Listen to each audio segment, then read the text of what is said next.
Yeah, no, I think it's on both of them.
All right, we're going to get started in just a couple minutes. I think blue sheets are starting to float around someplace.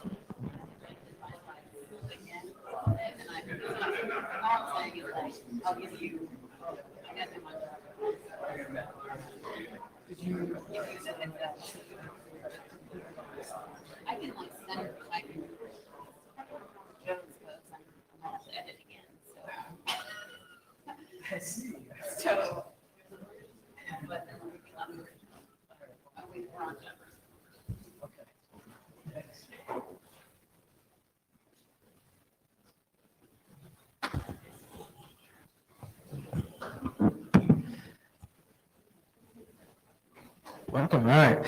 So thanks everybody for joining.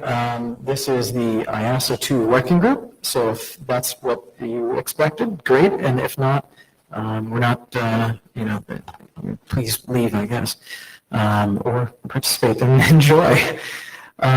So we've got a quick agenda. We'll go through, let's see here. Let's go full screen. Let's see how this works here. All right, this is the exciting note well, right? So read this at your leisure. There we go. Now it's like full screen. So standard note well, nothing special there.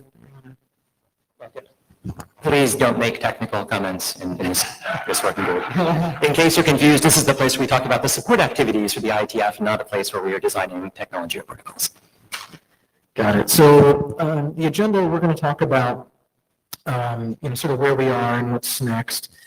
We have a big chunk of time for really the key discussion that we need to have here, which is about the structure draft and really the few key open items there. And then Alyssa's going to provide us an update on the operating agreement and related items. That recently was on the mailing list, so that may be an interesting discussion as well. And then Yadi and Ted are going to talk about the IETF trust because those documents must be updated as a result of the elimination in the future of IAOC. And then we've got a few other drafts, and really there's a longer list that we'll talk about in a moment that have to be updated. And we'll probably briefly touch on, but probably only very briefly. And then at the end, John and I will attempt to do some wrap up and hopefully drive to some consensus on some key issues. Anything to add there? Okay. So looking at the current status and next steps, so the structure document, which we'll hear from Joe first on in a few minutes, is really the key guiding document. So we've really held off a lot of the BCP updates and whatever for the sort of finalization of the key decisions in this document, because it's no sense updating all of those things if we change direction in the structure draft. So the structure draft is really intended as the sort of philosophical guide of what we want to do. And the main open issue, as I think everyone knows that's on the mailing list, are what's the next step on director sources, what's the decision there, where's consensus. So we're going to spend a lot of time on that. What are the other drafts that we have to replace? And by the way, this list keeps getting longer, and I'll sort of simply say, if you see something, say something. So, if you see a draft, or excuse me, an RFC somewhere that, refers to like the IAOC or legal structure, this or that, and it's not on this list, please send it to us, because these are sort of coming out of the woodwork. The latest one we found is RFC 2031. So we've got a few of these. We know in the charter we've got 4071, 4371, 7437, which is about the selection and recall process, so some obvious ones there. And then IOC selection guidelines and process, obviously. So all of those, and again, I would not be surprised if we found another one or two working here or there. So like I said, if you see any of those anywhere, let us know. In many cases, these are as simple as going through and just refreshing the thing to say, sort of find replace IOC to IETF LLC, but there are others that are more involved, particularly like the nominating process and so on. So I think that's the key. And after this meeting, Alyssa certainly will talk a bit about timing, I think, but after this meeting, we really have to drive to get a lot of these updated, and that's going to be a big effort the next few months, and we'll see where we go. So I think that's good for now. Anything that you'd like to add as we move forward? No? All right, so I think we've got Mr. Lorenzo Hall coming, so how do I get it on full screen? There we go. Let's see if we get the structure. Go to this thing and then bing. There we go. Everyone. Cool. So we've come a long way. Thank you for participating. And we have reached consensus on a bunch of things. And so this is the time to be in the rough if you want to be, or comment on some of the stuff. We've agreed on responsibilities, term length limit, 3 years. You can do 2 3-year terms. You have to have a 3-year break between them. There's an interim board made up of 4 individuals, and then we work with the NOMCOM, and the NOMCOM appoints the board, which we're going to, the actual board, which we'll talk about the structure. That's the one remaining issue here in a bit. There are some key policies to be developed, like a conflict of interest policy, a whole bunch of things that are sort of necessary to make sure that this works, and they're all in the draft. And then the general voting and quorum rules, about 2/3 of those things. And then something that's been on the list recently is there's one different one, which is the board removal of another board member, which is the sitting board members minus 2. So anyway. Joe, can we just interrupt for 1 sec? It's come to our attention that we did not actually get a Stuckey to take minutes for this meeting. Before we go any farther, before any decisions are made, before we take comms and then are forced to go back through the audio, and would someone mind actually just taking some brief notes, a abstract and brief chronicle of the time? Ecker, thank you, sir. Ecker, thanks so much. And if there is anyone on Jabber who would like to jabber at the jabbering people. Richard? Oh, is that Richard? Thank you. Cool. So continue, please. Sorry. I incorporate by reference everything I've said before this moment. Next slide. Aha! So here's the potentially the meat of the discussion. There seems to be sort of two views on this. The first option, and I think we've captured the list conversation correctly here, is having a seven-member board. Okay, I thought these were different than what I'm looking at, but anyway, whatever. Where the first option has two non-com appointed, or three non-com appointed members, and then two of the seven appointed directly by the board. The second option has at least 7 directors, maximum of 9, with 2 optional self-appointed board appointments.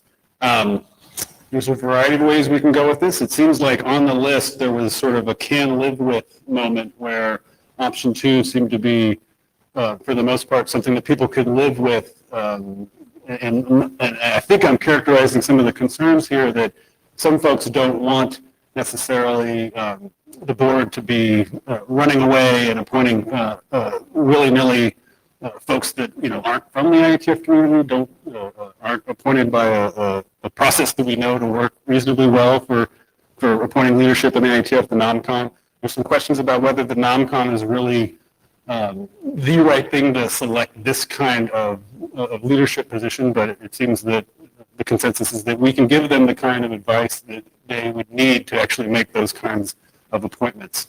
I know there's a lot of, I'm not sure how to tee up this, no one's at the mic yet, so I'm unsure what to do. Do people want to get up and talk about it? If they prefer one of these over the other? Are there certain structures? Sir. Hi, Lou Berger. What do you want to do here? Do you want to argue? We need to have, we need to come to consensus on the board Do you structure. want to argue about the background or go with the sort of where you ended up on the list, which was what can we live with? Because those are two very different discussions. If you want to have the can we live with, I mean, we could almost just explain these and get a sense of the room, what we can live with. If you want to sort of change each other's opinions, then we're going to have a long drawn out. Well, we have 45 minutes for this. I mean, you're welcome to try and change folks' opinions. I do think we're going to end up with hums that end up trying to get consensus on one of these models so we can actually sign stuff and get this going because we need to do this quickly. If I might just jump in on that. Yeah, we do want to try to get down to a decision on this, preferably today, right? So I want to understand from people, are these the right options we're articulating? And yes, if the slide's a little off from the options, let's make sure we're clear on what they are. Other options that we have not been raised that we should be considering that have been around, like what? No, how much do you want to rehash? For example, I really prefer another option, which is, and I've stated this on the list, so I won't be surprised to anyone, that we don't have any self-appointed board members. I personally see no reason for that. I think that if we need outside expertise, we can go hire them. Then expertise in executing a board is very different than who you put in as the directors of the board. And I think directors of the board, this is for the community, they should have some connection to the community, even if it's just that they were identified by someone, they were brought in, and they went through our non-com process. And they passed that litmus test. Even that minimal part, I think it's a requirement for a board member. So I really like option 3, which is, take option 2 and just cross out that as needed. So. Yeah, and there were others on the list that expressed a similar thing, but they also, I think, said they could live with this. And so. Yeah, I can live with option 2. Okay. To be clear, if we want to do the hum, and this is the choices, I would hum for option 2. Okay. But if you're saying, well, I prefer something else, yeah, I think we should strike that because I think it's actually wrong for the control of the IETF to be outside of the community. Full stop. And we had a little bit of a discussion on the recall process. And fundamentally, that's the same point. Ultimately, the accountability and responsibility is to the community, not to the board. And that board appointment turns that upside down. Sure, and I guess I'll respond from my perspective on the former design team, which is that we feel that this is a different thing that's going to need expertise that we don't necessarily have in the IETF community. And there may be times of emergency or other kinds of extraordinary things where you're going to need to have certain people in place. Say, for example, fundraising. While we do have folks in IETF that have done quite a bit of fundraising, you may want someone who has specific connections to high net worth individual donors or capital campaign kinds of things. Sure, or, many that you boards can bring in hire. directors because they bring a lot of money with them. If that's Sure. where we want, if that's where we want to go, that's a community decision. It's not a board decision. Let's move some mic lines here. Yes, please. Dan Bogdanovich. So I'm always curious what class each board represents, because board is a representatives of different interests in, that is put, that of different interest groups that are, represented in that community, company, whatever. And now when I'm looking of these through here, you're saying, okay, one is there are many from the ISG, one is from the ISOC Board of Trustees. But what is the difference between an appointee that is, for example, delegate selected by the ISG, or all the other ones that are confirmed by the ISG? Because I would like to know, there might be different interests. Some of them could be, for fundraising, and to have a board member who will be advising and having strategic, advice on how to fundraise. Because sometimes the best use of the money might be hire an external company or a group of people who know how to fundraise, who can introduce you to those groups that are willing to write the money. And that is one part that I'm trying to see. How do you plan which person of those will be representing four different classes and on that board? So the IETF chair, we want to make sure that the IETF chair doesn't need to be there if we can get someone that is okay with ISG to sort of serve that role. The NOMCOM slots here in both of these models are going to be ones where we're going to give NOMCOM sort of a set of advice that here are the kinds of folks that we would want on the board. I think we captured that in the document in some respect. It may not be. It has to be well defined. If you're saying the option 1, 7 directors, what 7 directors, what classes are they representing? Well, I think, my sense is that maybe this is a point that we need to document further, is that it's something similar to perhaps the ISOC board, where you have people that come from different communities, but ultimately their responsibility in the ISOC case is to the board and the ISOC, community and the objectives therein. But, in this case, it would be the responsibility to the board and the LLC, regardless of what community process they came up through. So if you are the representative that came from the ISOC Board of Trustees, you're not merely representing the ISOC perspective, but you're, responsible really for the LLC, of course. I can perfectly understand the ISO Board of Trustees, one appointee, one appointee. That's perfectly understandable. But I'm curious to know for the other ones, who are the other ones, what they represent. And the other part is, are you just looking this as an administrative oversight? Or are you also looking as a strategic input? Absolutely strategic. Strategic, yeah. In that case, it's even more important to know which, what each board member represents, because you don't want to have too many people from, the same background that will be putting in on the same advice. Because then you will get into a rut where you won't be able to make any decisions. We could use input on, Excuse me? we could use input on the parameters there, like what you would suggest. It sounds like you're identifying an issue, but it would be nice to be able to.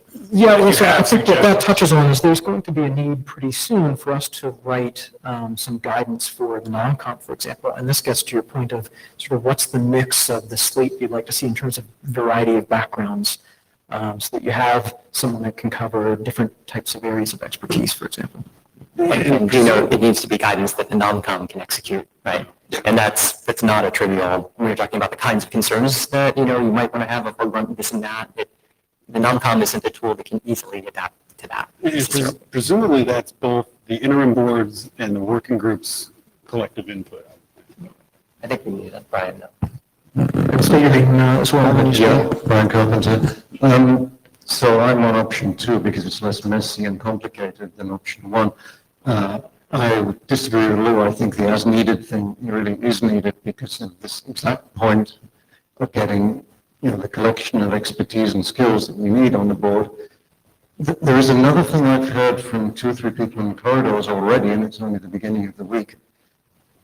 People are not certain that a group of 12 randomly selected engineers, known as the NOMCOM, are the right people to actually make the selection because the roles and the kind of person we're looking for are so totally different than in our steering group and architecture board, which is what the non-com process was designed for. So I think there is actually still a question mark over whether the non-com that we use for this is the same non-com as the existing non-com, simply because it's not a selection that is necessarily going to be made correctly by a group of randomly selected engineers. So I think we have to put that one on the table without changing the fundamental structure of what you're saying.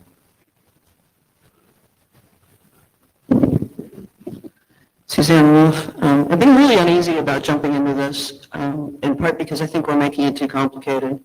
I think in practice, people are going to be surprised how little difference there is between these mechanisms, because once people are on a board, they're, as I think Jason's already pointed out, once they're on a board, they represent the interests of the organization as laid out in the bylaws and under relevant laws and so on and so forth.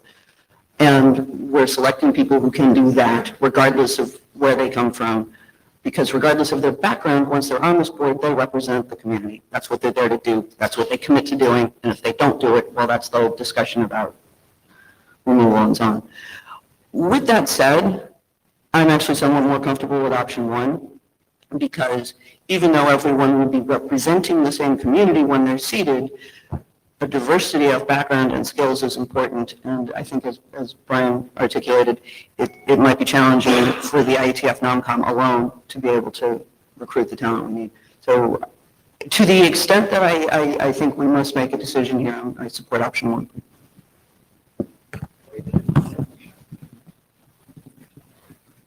Hi, Sean Turner, No Hats.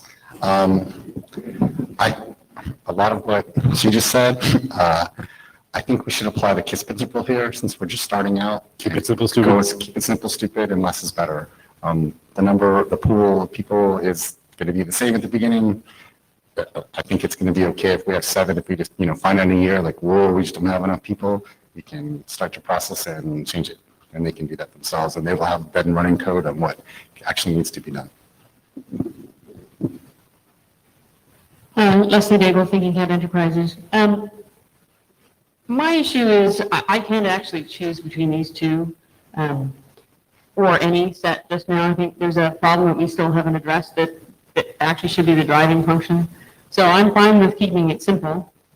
But I think that the key thing here is that we don't actually need a fundraiser on the board, and we don't actually need a CFO on the board.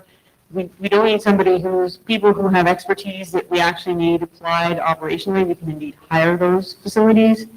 We do need people for whom this is just natural and normal, right? That sort of in their everyday course of doing business, yeah, they understand fundraising going on. They understand when it's going right and when it's going wrong. Yeah, they understand, financial reports. They understand when they're going right and when they're going wrong.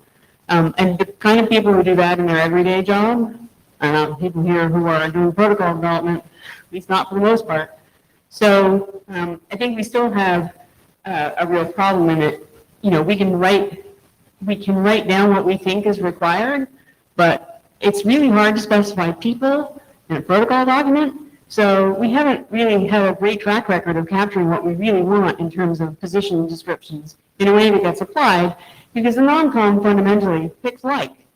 I want somebody like me or like that other person that I've seen in action. So in a context where we're talking about finding people who aren't fundamentally currently visible in our community, we have a real problem for figuring out where we're going to find them. So what are we going to do different in the non-com process so that these people will actually be introduced into the pool?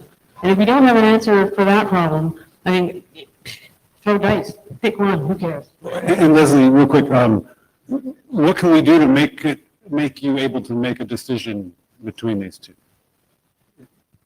We got to do that in this room today. So I want to understand that we have a theory other than we'll figure it out later for how are we going to find the kind of people that will actually do oversight as opposed to, playing with the mechanicals of running the administration. So is that marketing, so to speak, like I'm trying to think, like outreach? It's how do we build a pool? And once we have a pool that we have built, how do we make sure that we have a body that's going to select from that pool in a way that reflects the desires of the community, whether that's the non-com, for which I have some concerns, whether it's another non-com, or whether it's the LLC board, is a detail to be worked out later. How do we build the pool? You're going to jump. So, they are Repeat your board name. members of the community, they're running their own businesses, they're participating in different boards in the ITF that you could imagine. So am I, but my point stands. I think Andrew. My name is Andrew Sullivan. I don't speak for anybody, even more so than usual. Look, one concern that I would raise about these options is that option 2 gives us a board of 9 people potentially. The budget for the IETF right now is about $7 million, which means that we have more board members than we have millions of dollars involved. And that seems like a lot of people to manage a budget that You want small. to up our budget? Well, I mean, sure. So suppose you doubled it, right? I mean, you're still got, that's a very, that's a very large board for an organization of this size. And boards that are bored make work. They invent things to do, and I think the goal here is partially to keep this tightly constrained so that it's focused on oversight. So I really don't like option 2 just because of the potential for this to grow hairs. I'm even a little uncomfortable with the 7 that we seem to have converged towards. It seems kind of Even that's large too to big? me. I think that 5 would be adequate. But I think that we already had that discussion and I'm prepared to be in the rough. But I'm really very concerned about option 2 going all the way to 9. Do you have any concerns about the second option being variable in size, or is that? I wouldn't care if it were variable from 5 to 7. That wouldn't bother me too much. 7 feels to me still too large, but it's not completely unmanageable. I think 9, you're really going to have, people are going to invent committees. And I think that we don't need committees and so on. This is just a management board, right? This isn't sort of the board of a $1 billion corporation. It's supposed to be doing something very, very narrow. I'm way behind those guys, so maybe Pete, it sounds like you're up. Pete Resnick. I came up mostly to disagree pretty heavily with something Dean said at the beginning. I think people really need to disabuse themselves of the idea of any of these people representing any community or the ISAC Board of Trustees or the IASG. These folks are board members of an LLC. They have a legal responsibility to follow the guidelines of the charter and the bylaws of that LLC. And if that charter or bylaws comes into conflict with the desires of whoever appointed them, they are legally required to go with the bylaws and the charter and say, screw the community, screw the ISAC Board of Trustees, whoever it is that appointed them. So what we want to do is spend most of our time worrying about that charter and bylaws discussion and make sure that those are solid so that these people end up following our desires in the long term. But you're setting up a dangerous thing if you think that you really need to arrange these carefully because they're going to represent some view. I think that's bogus. So, yeah, so, I don't want to mind read too much, but I feel like to some extent, this question about what, should we put people who aren't part of a non-com process, should we allow alien people who are alien to our culture to be involved in, being part of the board? And I guess, I wouldn't want the entire board to do that way, but I'm not overly concerned by that for 2 reasons. The first is the reason Pete just said, which is to say that they're still constrained by the bylaws and whatever other documents we create. The second is that I actually want people I want some diversity of viewpoint here. I think we're very hard to find without some mechanism for bringing in outside views. And the reason is because organizations tend to get insular and they have insular views on how to proceed. And I want somebody on the board, however they're constituted, which I don't really want to get into right now, who is able to say, look, I've been to other organizations and what you're doing is crazy. Like, you're doing this thing, which like no one else does, and it's nuts. And like that is, and so it's not about special skills for me, it's about diversity of perspectives. And so I worry that if we don't have a mechanism for bringing in those kinds of external insights, that we're going to find ourselves just doing things the way we always have, and perhaps not being able to change in important ways. And I think that's a real, and so people say, oh, we can bring in people as consultants who would play those roles. No, you can't, because the purpose of the consultant is to tell you what you want to hear. The purpose of the board member is to you don't want to hear. So I think so. I think that whatever mechanism. So again, I'm not entirely sure what the right structure is, but I think that if we're trying to optimize, but we never want to hear like people from like outside the community, that's a mistake. Bernie. Just want to add something what Leslie, Brian, and others said. I'm not convinced that the current non-com, as we have it, is the right body to select these kind of management positions, because it's very different. And also, non-com has already a lot to do. As I remember myself being in non-com, we hardly managed to make the process well for selecting the IAD, which was the last one, because we had so much to do with all the other positions. And now they're coming up to 5 more positions to select. And you actually need to get familiar what you actually have to select there and everything. So I just think you will overload the non-com as it is now. So if a kind of a non-com has to select this position, it should be some kind of other non-com, and maybe in the non-com that is formed by existing management in the IETF or something like this. But certainly not the non-com we have now. Brian, can you say your last name for the record? Because I wouldn't dare to try to pronounce it. My last name, Bernie Höneisen. That was my first and last name. I hope you can cope with it. Thank you. It's an alien non-com. Hi, Bob Hinded, a couple things. So just to sort of say what Pete said in a different way, the word is fiduciary responsibility. So the people on the board have a legal obligation to do that. They have to sign an agreement. It's not optional. So I don't worry about, where they got appointed. But, the discussion about the non-com, our running code experience with the non-com is it doesn't work very well for the IOC. And I personally believe the non-com, it's because the non-coms pretty much understand what the IB and the ISG do because they interact with them on a regular basis, but they never see the IOC. This is only going to be worse. I think this isn't going to result in the board you want. I think there are probably a bunch of different things, but I think you've heard the definition of insanity is doing the same thing over again and expecting a different result. That's what this looks like to me, and I think we need to do something else here. Does option 1 look less like that to you than option 2? Or? I think if you use the non-com to appoint a lot of the board, it's not going to work very well. And I sort of lean towards 7 directors, but it almost feels like there's a couple more options that aren't on the slide. Ted Hurdy, Redwood City resident, climate best by government test. First, I wanted to point out that actually we're really close here, right? That we don't have anybody imported by the ITU. Nobody's arguing that the multilateral organizations ought to be involved here. We're actually, I think, much closer to agreement than it looks like from the length of these mic lines, and I think that's a good thing.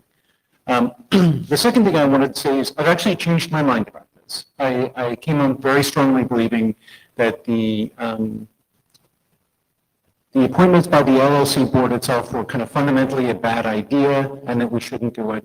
Some are looking at the ISAC model, which has this ability, which is rarely, if ever, been invoked, but it is a possibility for the board to consider. I think it actually has been useful for the ISAC board to have that possibility. It came up with me when I was on the board, and even though it doesn't occur often, that opportunity, I think, kind of clarifies the board around how sometimes having specific expertise is a way of exercising their fiduciary duty. So I think I've kind of come down to option 2, and in particular thinking that this is going to be an extraordinary event, not just like as needed, but kind of extraordinary event, but that probably bootstrapping this is one of those extraordinary events. But we probably would expect this to occur during the bootstrap phase and probably cease and go back to a smaller board once the things have gelled. And I'd also like to comment on the non-com piece just for a moment. The non-com came into existence to replace a previous system to demonstrate the consent of the governed. And I think that the point that it's focused on the NASG and IEB is exactly that, because the standards process is the part of this where the consent of the governed is the most important. I think for the bootstrapping here, using the existing non-com is an important thing to do to demonstrate that same consent. And that we can move from there to a similar body constituted post facto fairly easily. My understanding is that changing from this selection mechanism to a different selection mechanism involves changing Exhibit A of the operating agreement, which is relatively easy to do. But that for the moment, this is the best bootstrapping mechanism we have. Thanks. Colin James. I thought Ecker's points about diversity were excellent. Dead on. It's hard to get diversity on these boards, and I'm involved with getting people onto boards of some other nonprofits. And I think we're going to have a challenging time finding 7 people who we all agree are qualified in any sense of the word qualified and want to do this. They will really even more look forward to the non-com process. That will not make it easier to get board members. That's going to make it harder. So I think these two are nearly identical. I don't have a big difference in them, but I tend slightly towards the smaller. I think a 7-person board is probably easier to make decisions made with. And I think we'll have difficulty in bringing that all together. I totally agree that we need the ability to go and pursue people actively out from very different pools. You might have somebody that's just, been involved with a whole bunch of nonprofit boards and has really good expertise and bring them in, but is not necessarily somebody who regularly comes to the IETF. We need to be able to get those types of people. All right, Glendine. So I think when I look at these two options, I do favor the smaller board.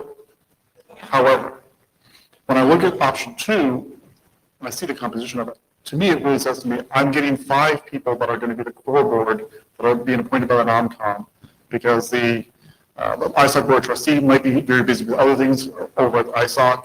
The ISG or ITF chair or whoever's appointed might also, especially if it's a chair, might be very busy. So there's going to be 5 core people that are doing the board work.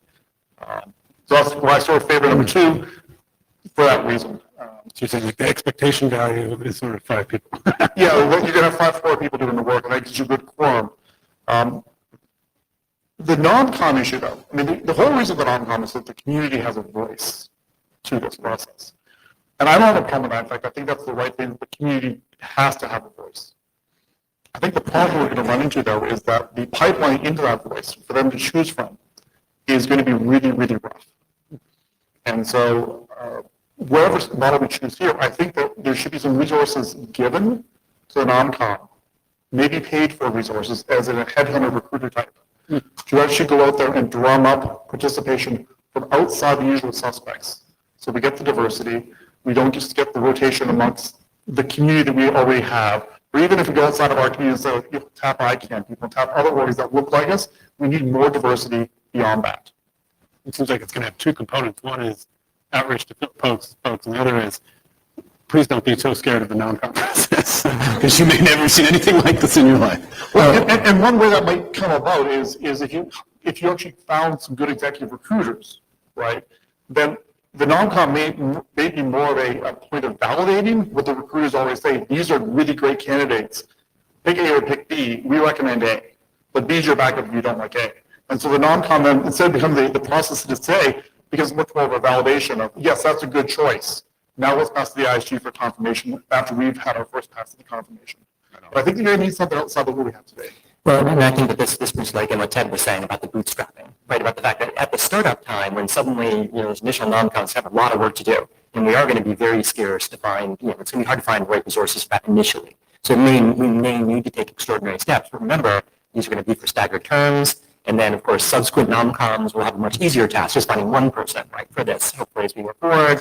And, because this is an amendable process, what we decide to do to get this kicked off, we could then see how this worked in 2 years, 3 years, and there could be entirely different approaches to this from them. So, but what we need to solve to get to the where we're going to get to is how to bootstrap it. So I think it's a very valuable solution. And to that point then, one idea maybe if we like this idea of somebody who makes external executive recruitment, right? Get that started now, select that firm and get them into the process as we're developing what we want them to be. So they're ready to go on day one to bring that people, find those foreign bodies out there. Yeah, that's a good idea. Thanks. Hi, Russ Housley. I prefer option 2. One of the important things about NomCom is the accountability that it offers. And we're, I think, conflating two different problems. One, the NomCom understanding the skill set needed. I think that is fairly easy to overcome. Giving them a pool of talent to pick from, I think, is the harder one to overcome. And it will be up to the board members to seek, nominate, and twist arms to help NomCom have such a pool, and the rest of us as well.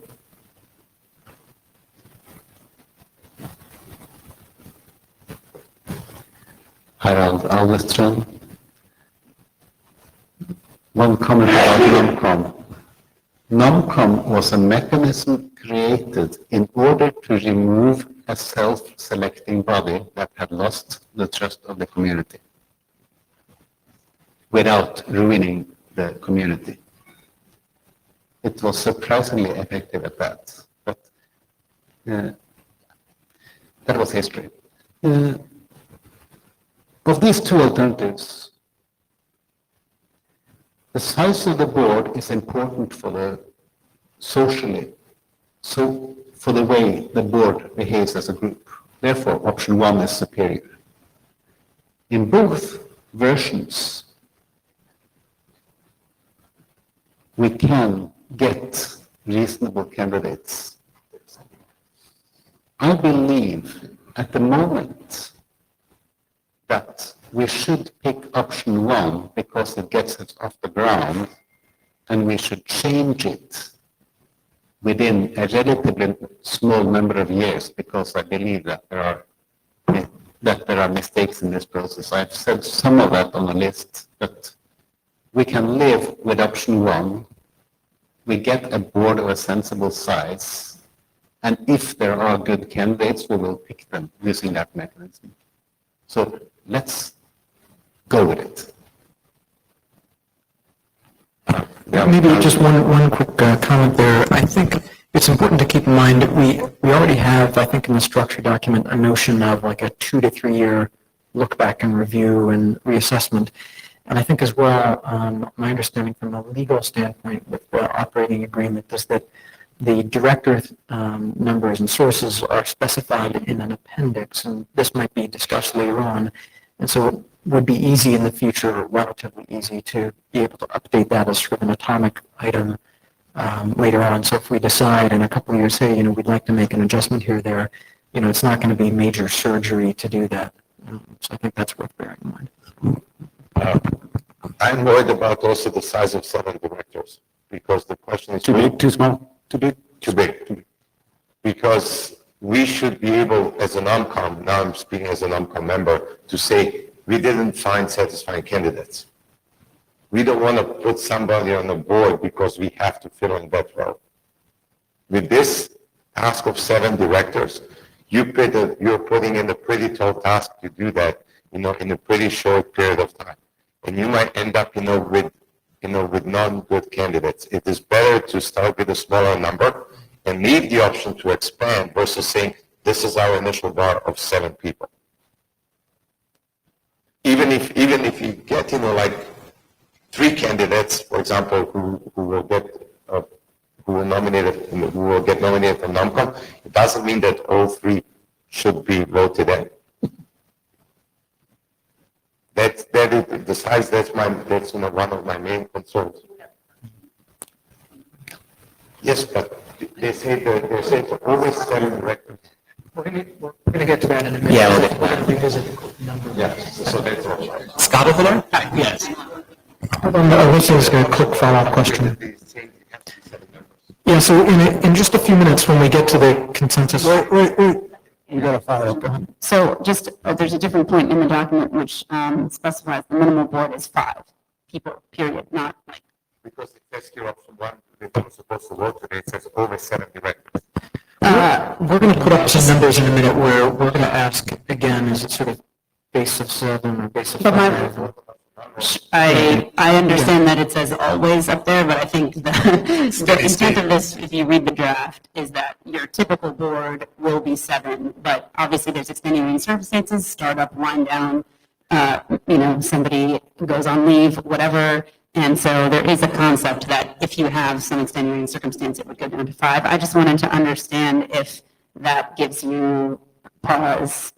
If you think 5 is the inappropriate minimum, that's what I wanted to understand. 5 is the minimum, is not because we have to say. So in this case, we can say 3 is a quorum, and we can then vote on the board. Because if you're saying 7, that means your quorum is 4.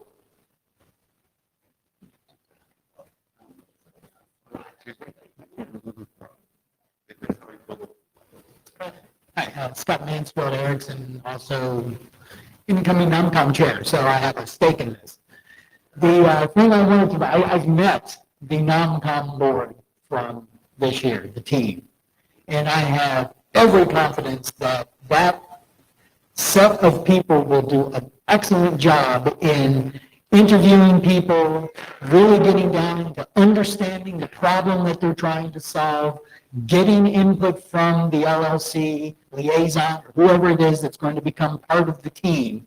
There is no problem there. It's going to work fabulously because we have some really good people that know material and can learn material and interview. So that's not the issue. The issue is what Russ and Glenn have already talked about, and that is we need a pool. We need people from getting either an executive recruiter or something. We need somebody to help us go out to the other communities and pull those people in. And then we'll beat them up until they're right in the right shape that we want and make sure that the right ones are picked. Thank you. Thank you, sir. Lucy Lynch, having served on the last 3 NOMCOMs. Thank you for your service. I want to echo the garbage in, garbage out as the real problem here. And if you do not have decent nominees, and if you do not have a protocol with decent guidance on what you're looking for in the seat, you will get pot luck. If the NOMCOM has a Hobson's choice between 2, either choice is going to be a bad choice, and the NOMCOM cannot fix that. On the second point, I would favor option 2 if you reduce the NOMCOM appointees to 3, following up on points from Andrew Tedder and others, in that I think 5 is probably a fine size, and the option to add 2 if needed for quorum, for dropout, for whatever, that gives the board the flexibility to fix that problem, is a better solution. I like a NOMCOM dominated selection process. Andrew Sullivan, still no hat of any kind. I agree with many of the things that people have said here, but for the people who keep saying, well, NOMCOM has these skills and so on, I don't think that the other point about the NOMCOM has been adequately pointed out here. I made this argument once before on the list, but it seems to have dropped away, so I'm going to make it again. Suppose that you're an engineer of some kind and some financial company needs special engineering skill for some reason. They need you to come in and so on. And what they told you is, we have a process by which we have a whole bunch of financial things, and we're going to do all this analysis this way. And then we have a magic system in which we send financial people into the room, and white smoke comes out, and that's how you're going to be picked. That's what our NOMCOM process looks like to business people. we look like mad people because what we have is a process by which we take a bunch of engineers and then we put them in a list and we run that through several random number generators, and out the other end comes the pool who are going to pick you. That is not, if I'm somebody who's going to volunteer my time to a volunteer board, I'm not likely to subject myself to random strangers. I want some confidence that I'm going to be interviewed by people who know what they're doing. Now, I know, and you all know, that our non-con is fine, and that procedure actually produces good results. This is not to impugn the non-con in any way, but it's to say that from the point of view of external volunteers that we're supposed to be drumming up magically somehow, I don't know, if this is the pitch that we're giving to them as to how they're going to be selected, I think it's not going to be that successful. We need to work on that. Scott? Yeah, Scott, well, I do have a follow-up on that because I don't look at it quite the same way that Andrew does. I mean, I've been involved in a number of nom-coms, not just IETF nom-coms. And it's just like any other interview process. If I'm a guy with a certain skill set and I go into a company and give an interview, I have no idea what these people are going to do or what their expertise is either. I spend a lot of my time educating people about what I can do and what I can do for the organization, rather than having the organization tell what they need. So I'm not as worried about that particular thing. If it's an external view problem that Andrew's worried about, then that's just us to educate them like it's like any other interview. I don't get to pick who interviews me when I go in for a job, so somebody from the outside shouldn't be able to pick who interviews them either for our community. Thank you. Okay.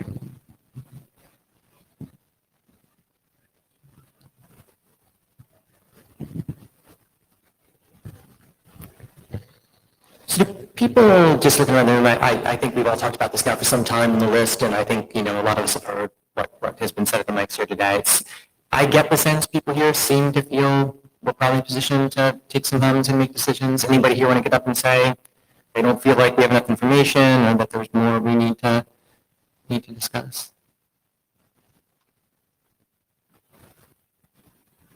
Okay. So we're going to pose it. Okay. We do have. On the option one, I will remove always. Yeah, so we're going to show things that are slightly different from what was on the screen. Yeah, literally the first thing we're going to hum on, you see here, question one, is whether people think 5 or 7 is a good target number for us. We've heard some 5, we've heard some 7. Already people would want to. The one thing that I heard articulated, just to editorialize for a second, in saying, hey, base of 5 is that if you potentially keep the board smaller, they're naturally going to focus on more strategic things, maybe fewer committees, fewer sort of tactical work items, was the argument that I think I heard, and it might be simpler. Yes. Ruberger, could I ask that you reverse questions 1 and 2, because I think that'll impact the number. Like, for example, if they're special, then I might say, yeah. But understand this, as I think this is a target number. This is what we expect would be the normal operating situation of the board, although in exception cases, it may be bigger or smaller than this temporarily. So just treat the question we see here when we say 5 versus 7. This is not absolutely mandated 5 or 7. This is target number. It may have to shrink or grow under certain exception conditions. Can we hear Lucy first if she's there, please? So I'm fine with moving ahead with these 2 proposals and with taking homes. The one thing I will remind people is that as we get into the discussions of the next set of stuff, given the conversation about the non-com, there's probably some urgency about the updates on selection. Yeah, you're right, yes. Scott. Thank you. No, I wanted to clarify Lou's question. It's like, because when I look at a number, that number can mean exactly that number at least that number or at most that number, and it's important to understand. Right, right. I'll say it one more time. This is the intended target number. This is what we imagine under ordinary circumstances would be. Right, but that's the point. So it's plus or minus some number Well, of it's 5. regular seated board members. No, you have to say what constitutes the board of how many people. Yeah, can we have one conversation, please? Can you increase the font size so that people? Oh, increase the font size. Can we make this bigger? Control plus. We have 4 computers up here. Sorry. Yeah, yeah, basically 6, yeah. Okay. Does anyone know how to increase font on Windows? There we go. Control You got plus. What a wizard. Jason for the win. Okay. Yeah, so, sorry, Scott, did you have you're good? No, well, I still looking at that, you say this is what you want-ish, but if I pick the 5 director thing, then we could end up with 6 directors based on what I'm hearing, because it seems to be that there's a plus or minus to the target number that you want. So think of question 2 independent of question 1, right? Like, so question 1 and then question 2 may do that to question. If there are, oh, okay. See what I'm saying? Okay. Right? So question 1 Here's the question that we're trying to ask this on, Scott, is do you think that this board requires 5, 7, or 9 people to do its job? Okay. Well, the way I answer that question is I think we need a board that is at most 5 directors. Okay. But the way this is reading, it could be, if you pick 5, then it could be 6 or 7. But again, we're talking about. Yeah, sorry, I also want to get in on this. Yeah. So I think in keeping with the structure of the document as it stands, there's 2 concepts. One concept is your standard operating procedure for this board, which I just understood you to say you believe there should be 5 people under the standard operating procedure. There's a different concept, which it might also be worth asking about at the end of this, which is, okay, let's say the hum shows that consensus is 5. There's another concept, which is this sort of minimum board that you need to operate in extenuating circumstances, and that might be the same number, or it might be a smaller number. Like in the current draft, the standard board is 7, but there's a concept of a minimal board of 5 for extenuating circumstances. And I would just point out that there's another organization in the internet sphere, which has recently come to sort of a challenging time because of the way that this minimum number was set. And so it's not an unimportant consideration, but it's not a normal operating procedure kind of consideration. Does that help? Yeah. Let me just follow up. The one thing that I'm missing here, maybe I need to read more, is I like directors, but you can also have advisory directors, and I don't see, we didn't want to do any of that. I think that's sort of a board policy thing that doesn't need to be in these legal agreements. So in the bylaws of the LLC, you have to say how many initial board members are constitution. And it cannot be 5 or 6 or 7. It has to be a fixed number. And that means you're saying the board constitutes of 5 members or 7 members. But board members can be hit by a bus, right? And then you have 4 and you need to do something, right? In that case, you can replace them. But the question is what constitutes a minimum? It's not once you get into the meeting. It's what will you put into the document that will constitute the board. What you have to have. You can always have the replacement. What is the minimum number that you can start having a board? Yeah, the way that I think about it and the way that I'm trying to structure the GitHub document, sort of guiding the questions here is, you've got some basic level, like a minimum number of people that you will always have that number, right? I mean, someone could get hit by a bus, but they get replaced, right? So I think the question is, is it, is that 5 or is that 7? That's really the key question. And in either of those scenarios, which we'll get to as a second question, or 2 people that might be LLC appointed, because there's really like 3 sub-options, like only the non-com bringing in, the incremental people versus a mix of non-com and LLC. So I think the question is, like, as a base number, are you starting off at 5 or 7? And then, in either of those scenarios, which we'll get to in a second, that may or may not grow with self-appointments, if you will. Yes, and this is already specified in the LLC agreement. It doesn't have bylaws, it has an LLC agreement. And so the question, the change here, if the consensus is different from what's in the draft already, would be to delete the number that's there and put a different number there. But the concept already exists in the LLC agreement draft. Lou, one last week. Lou Berger, does the 5 include self-appointed board members, LLC appointed? It may, depending on question 2. Yeah, I mean, again, I'd like to get, rather than where they came from or why, how many people we think we need to run this board. That's the question we're trying to ask. Yes, Suzanne Wolf, no hats, not my first rodeo. 5 on an ongoing basis, as he is permanently established basic number feels a little too small to me. It's subject to capture.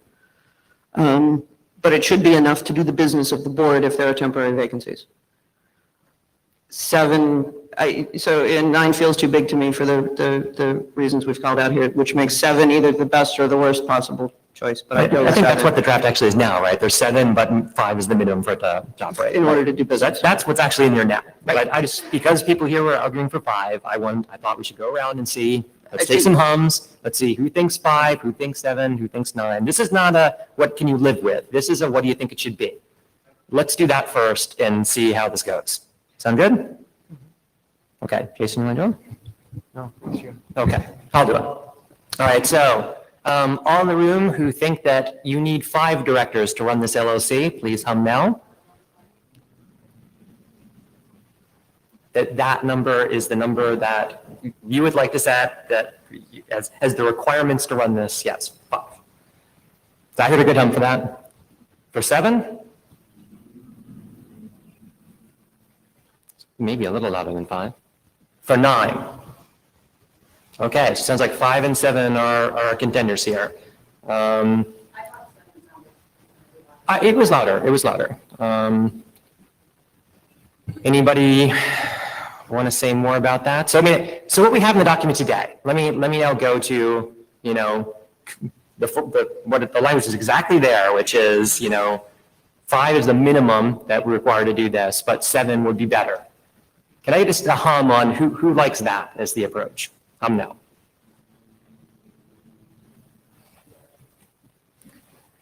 That was weaker than the 7. Yeah. Yes, Ted. Ted Hardy, can I just ask you as a friendly suggestion from the floor to simply take a hum on who cannot live with 7? Okay. Can we take a hum? Who thinks what's in the document right now, which is we're targeting 7, but we can minimally operate with the 5, is not something they could live with? Please hum now.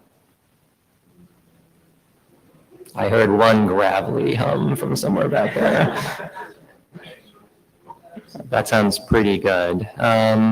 Could I ask actually as well, who could not live with 5 as the number? Who thinks that would not work?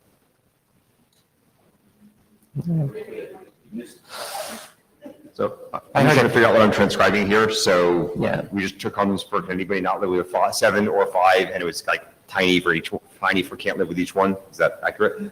Yeah, I think it was a little louder for who couldn't live with 5, but it was, again, it's always hard to choose between the things that are actually very similar and where it's not going to make a huge difference, and this is where we can easily get into the bike shedding. I mean, under these circumstances, I think what's in the document is reasonable, and it's what ended up in the document, and since everyone can live with it, let's do that. Anybody want to get up and say, let's not do what's in the document now, and oh my God, this is a big mistake?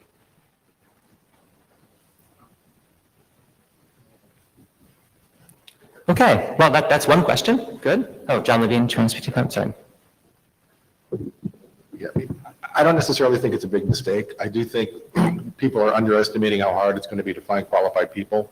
We may come back and say, wow, it's finding 3 qualified people along with the 2 statutory ones is all we can do. But I think it's perfectly reasonable to go and see what we can do. But keep in mind that once we actually understand what this thing does and what the directors actually do, we may have significant revisions to the process to sort of comport with reality. No, and again, I think that the escape valve in this, that 5 is sufficient to minimally operate it, right? I think gives us a bit of latitude, especially in this startup, period. We don't really know how this is going to go. I mean, saying this, I mean, personally, I don't have much of a dog in this fight because the chances of the ISOC appointed person will be me seem pretty high. Fair enough.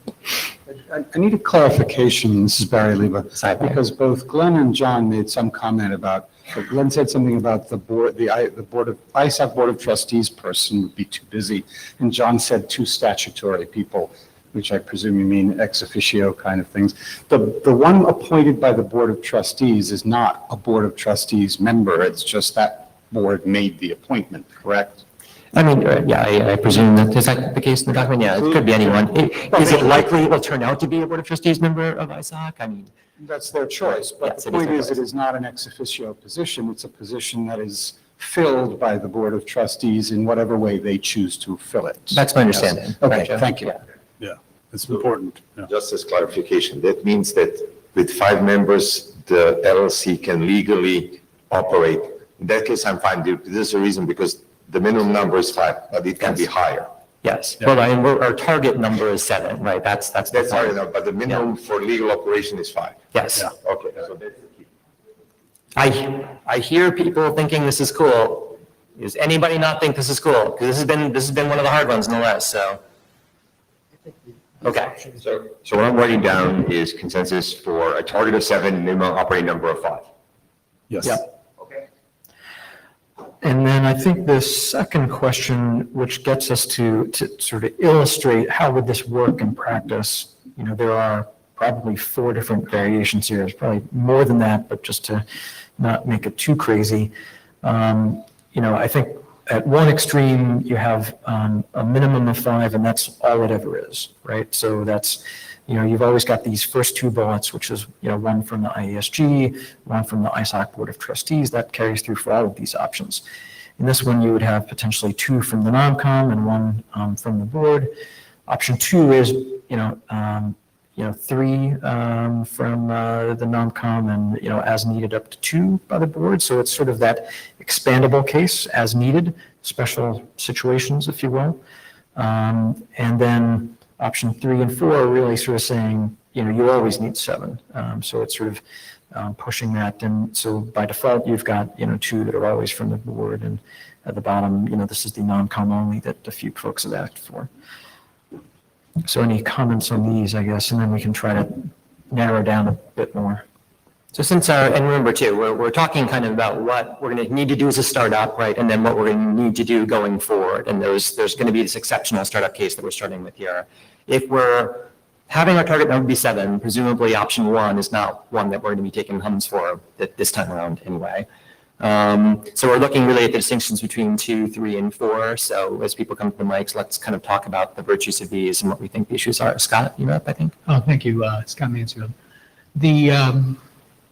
So my understanding of the conversation that we had 10 minutes ago and these options, option 2 is the one where you can operate with 5, but you can have 7. Option 3 and 4 require that you have 7, so you can't operate with 5. Oh, no, you can still operate. You can still operate with 5. Here's the problem. I just wanted to be very clear because I didn't understand the expandable to 6 or 7. That does it means. So in option 3, yes, I see the difference now because it says as needed and you can add them, but they're not necessarily there. That's okay. I get that. So I don't see a whole lot of, and I like option 3 now that it's 3 appointed. I think that was Lucy's point, right? If we can get it down to 3 from the NOMCOM is better than 5, that's fine. And, okay, I'm mumbling now, so that seems to be. Well, and just to be clear, so I'm kind of tacitly reading into option 3 as well, because we can minimally operate with 5, right? Under exceptional conditions, it might be part of startup, right? It's an exceptional condition. We might not have 3 people that we can fill from the NOMCOM initially or something, right? I mean, I wouldn't rule things like that out. The point being, option 3, when we're talking about where these appointments come from, is structurally where they're supposed to come from. That doesn't necessarily mean that there are going to be 7 people at a startup time or during some exceptional condition. Hold on one sec before you comment, Glenn, and other folks comment. I think, maybe an easy way to sort of remove one of these is to look at option 4 for a second, which there the notion is it's those extra sources are only from the NOMCOM, and there's no ability either on a regular or as needed basis for there to be self-appointments from the LLC. And that's, maybe a critical question. And I think that the consensus seemed to be in the room that it was okay to have some self-appointments, which might drop off option 4, and we're narrowing down to one choice maybe. Yeah, I mean, and the distinction I think between 2 and 3 there is very much in this, are we structurally saying the board is on the hook to provide 2 people for our ideal target number for the board, whereas option 2 is saying as needed, they can fill these things in, and it's much more dynamic, right? And so I think that's the distinction between those two. But please, there are people at mics. Speak. Okay, Glenn Dean. And I'm not trying to open up a can of worms here, so if I do, that's a misinterpretation of what I'm trying to do. Okay, you made me feel so not scared by what you're about to say. But yes, go on. I think we're getting a little too focused on the non-com versus appointed thing. And because frankly, if the non-com had 5 awesome candidates, pick them all. I'm good with that. If the non-com, however, has 3 good candidates and 2 stinkers, I want them to have the ability to say no to those 2 candidates that are just not good candidates. And this gets back to Lucy Lynch's point, which is if you say you got to fill 3 slots and you've got 3 bodies, you're done. And we don't want that to happen. We want them to have the ability to say we can't fill that slot and we don't need another process. So maybe what is maybe here is a hybrid where we say the goal is to achieve this, right? And then you have a set of processes by which you can execute against to that goal. It can be the non-com. If the non-com can't succeed, then it could be a self-appointed process that's validated by the ISG. Mm-hmm. No. Further question and comment. Option 2. What is quorum when there's the as needed is not filled? Well, they're not sitting members, and so it's 2/3. Okay, I just didn't, when you were talking about minimum 5, I didn't know if you had a 5 rule there. On the prior version, you had one other option, which was 4 + 1. And to me, that would be more interesting than your current option 4. So 4 non-com, 1 as needed. You had that on a prior slide. So I would have liked that. Now, that's what I planned to say before Glenn spoke. I think Glenn has a good point. I suspect we tried to structure option 4 specifically for you. Alyssa Cooper. Just in response to Glenn, it maybe is just a different way of framing the problem, but we still have to make the decision this way because the non-com needs clear instructions. Like, it can't just be totally variable to the non-com if you're going to have a minimum number and require the board to operate. So I think it's interesting to think of it that way, but it still boils down to like making a decision of some sort as articulated on the screen. Lucy Lynch, I will point out that you have a bootstrap problem in the first instance with options 2 and 3, if the non-com is unable to return 3 people, because you never get to the board being able to appoint those additional members if the non-com fails. So there is a fragility there that's going to require extra care first time out. Yeah, Scott Mansfield, Erickson, just to help move along with an opinion on what I think the correct option is here.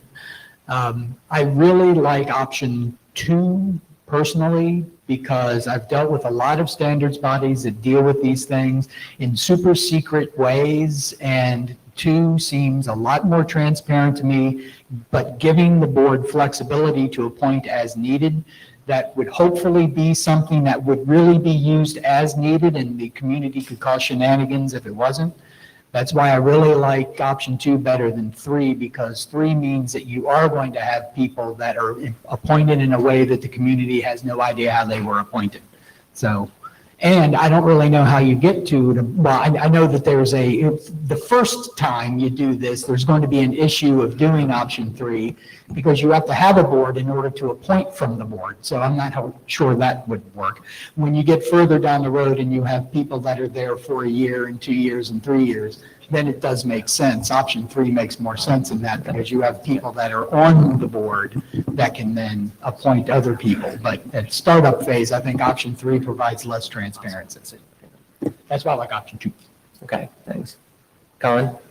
Well, James, we can't discuss the option of non-com failing. As soon as you put a minimum quorum for a board, this is how it works with all boards. You now have a minimum and you cannot operate. They cannot fail. The non-com has to deliver people. That means if only 5 people apply to the job and they have to provide, or 3 or whatever the number is, and they have 3, those people are automatically appointed in a conversation.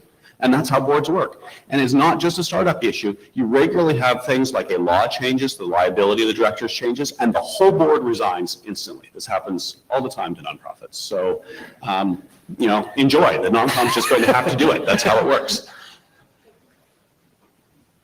Dan Bogdanovich, I'm for the option 2. And I would just make it that in case the NOMCOM cannot appoint 3, that they can be, essentially self-appointed by the LLC board. Yeah, it doesn't happen in the bootstrap, unfortunately, but yes. Well, so that's the one part, you have to come up with a number that you will be sure, but really putting onto NOMCOM, you have to find 3 good candidates in a short period of time. I know. That is really, really hard. I know. Just responsive on that point. Okay. I will say that we frequently don't have enough candidates for something and reopen a position. So there are some fallback mechanisms here that go into that guidance. Sure. Sorry, Lou. That's a problem. Lou Berger, I think it's interesting that we could observe that option 2 satisfies a whole bunch of whatever. What Glenn was talking about and what Alyssa was talking about is if we look at that as needed, if the board wants to, they can always ask NOMCOM to try to fill those slots. So it actually gives us a lot of flexibility there. And we don't have to write that down. That's their choice of how they want to fill it. So it seems like option 2 has the right amount of flexibility. Eric Squirrel, I can certainly live with option 2. But to the points I was saying earlier, I think it would be good to actually encourage the board to have some external IETF opinions. And so I think I'd prefer 3.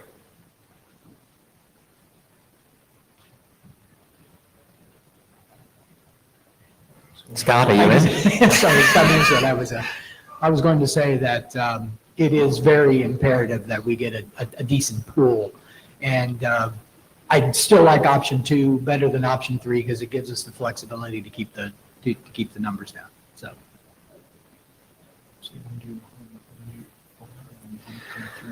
I'm not really hearing anybody go to bat for 4, at least as written. And I'm hearing a lot of people who seem to think option 2 is good. Again, I think Ecker is quite correct to characterize the real distinction here is whether we want to build structurally into this board that independent director idea. When I look at the difference between 2 and 3, like 3 is really saying the way we ideally want this board to be constituted, there's going to be some people that are effectively independent from the NOMCOM process. And if that's an important thing to you, then that's probably one of the things that will gravitate you towards 3.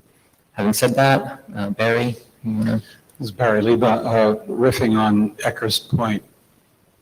I'm good with 2, but I want to make sure that when we actually put that in, we don't say that the as needed is a truly exceptional situation.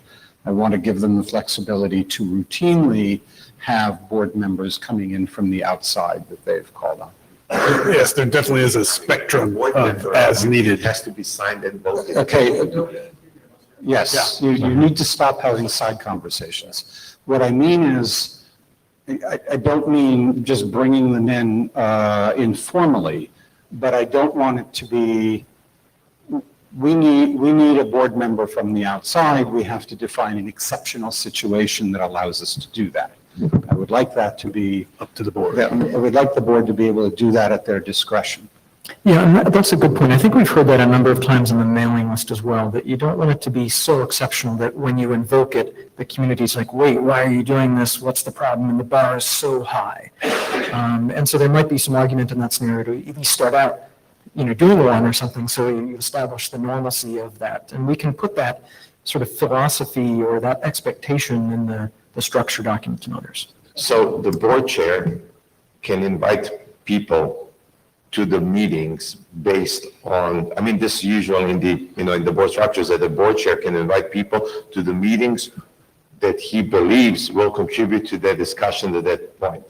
And there is difference between an advisor and a board member.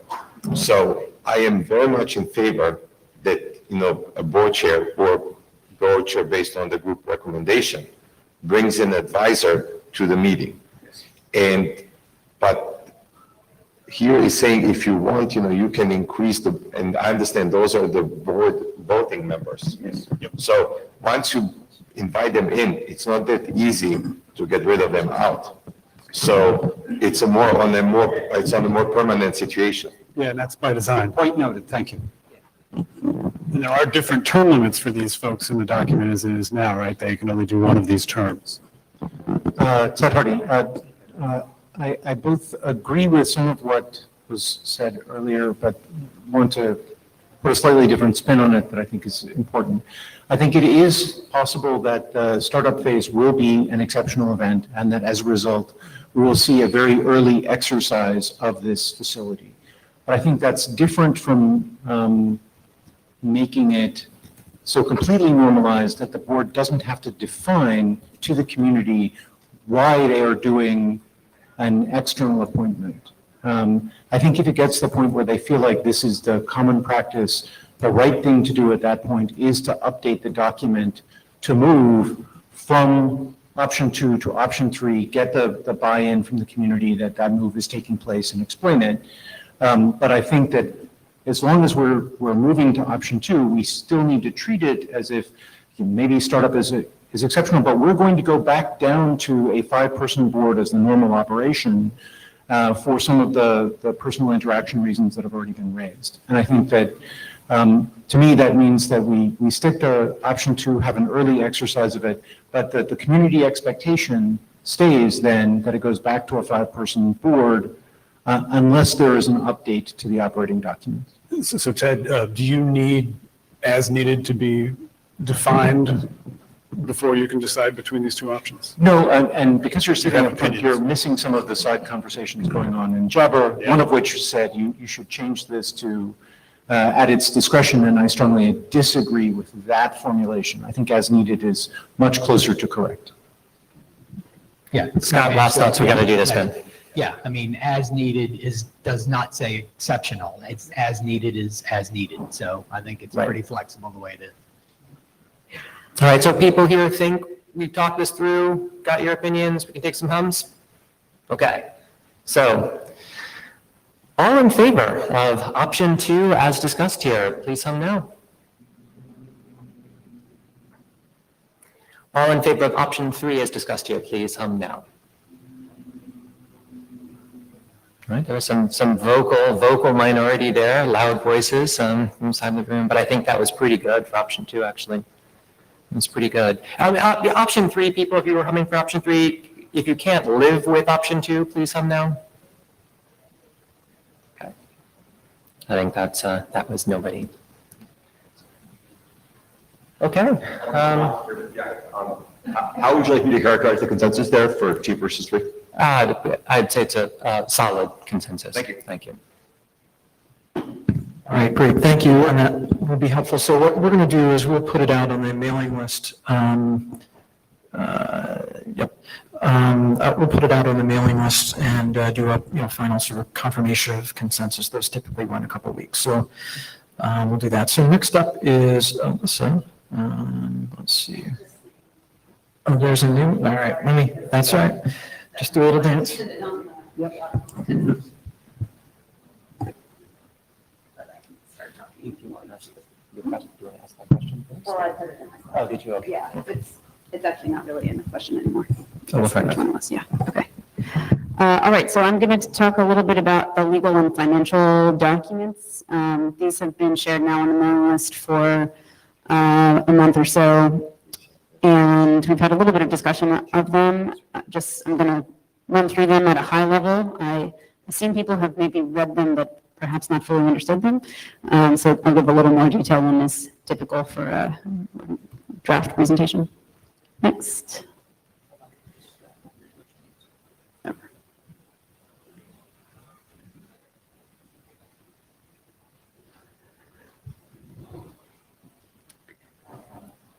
Okay, so there's, can you go back one, sorry? Yeah. There's two legal agreements, and then there's like a third document, which is just perfunctory, which is the certificate of formation, which I'm not going to talk about. The two legal agreements are, first of all, the LLC agreement, which specifies the terms between ISOC and the LLC for how the LLC operates. And then the second one is about the transition and the shared services between the two entities. I'm mostly going to focus on the first one, and then at the end talk a little bit about next steps. Next. It works, yeah. If you're scrolling, it might not. That's probably not going to work, right? Oh, it does work. Amazing. Okay. Again, I assume you have read these agreements. There's a lot more in them than what I'm going to cover. I will talk about some of the establishment features of the LLC, briefly about the board of directors. We've talked about it a lot already today. Some of the safeguards between the two entities, and then the part about the capital contributions from ISOC to the LLC. So, LLC establishment. The document specifies that the LLC will be the corporate legal home for the IETF, the IAB, and the IRTF's administration. So I want people to make sure that they understand that. It's covering the whole umbrella of I-star entities here in the IETF.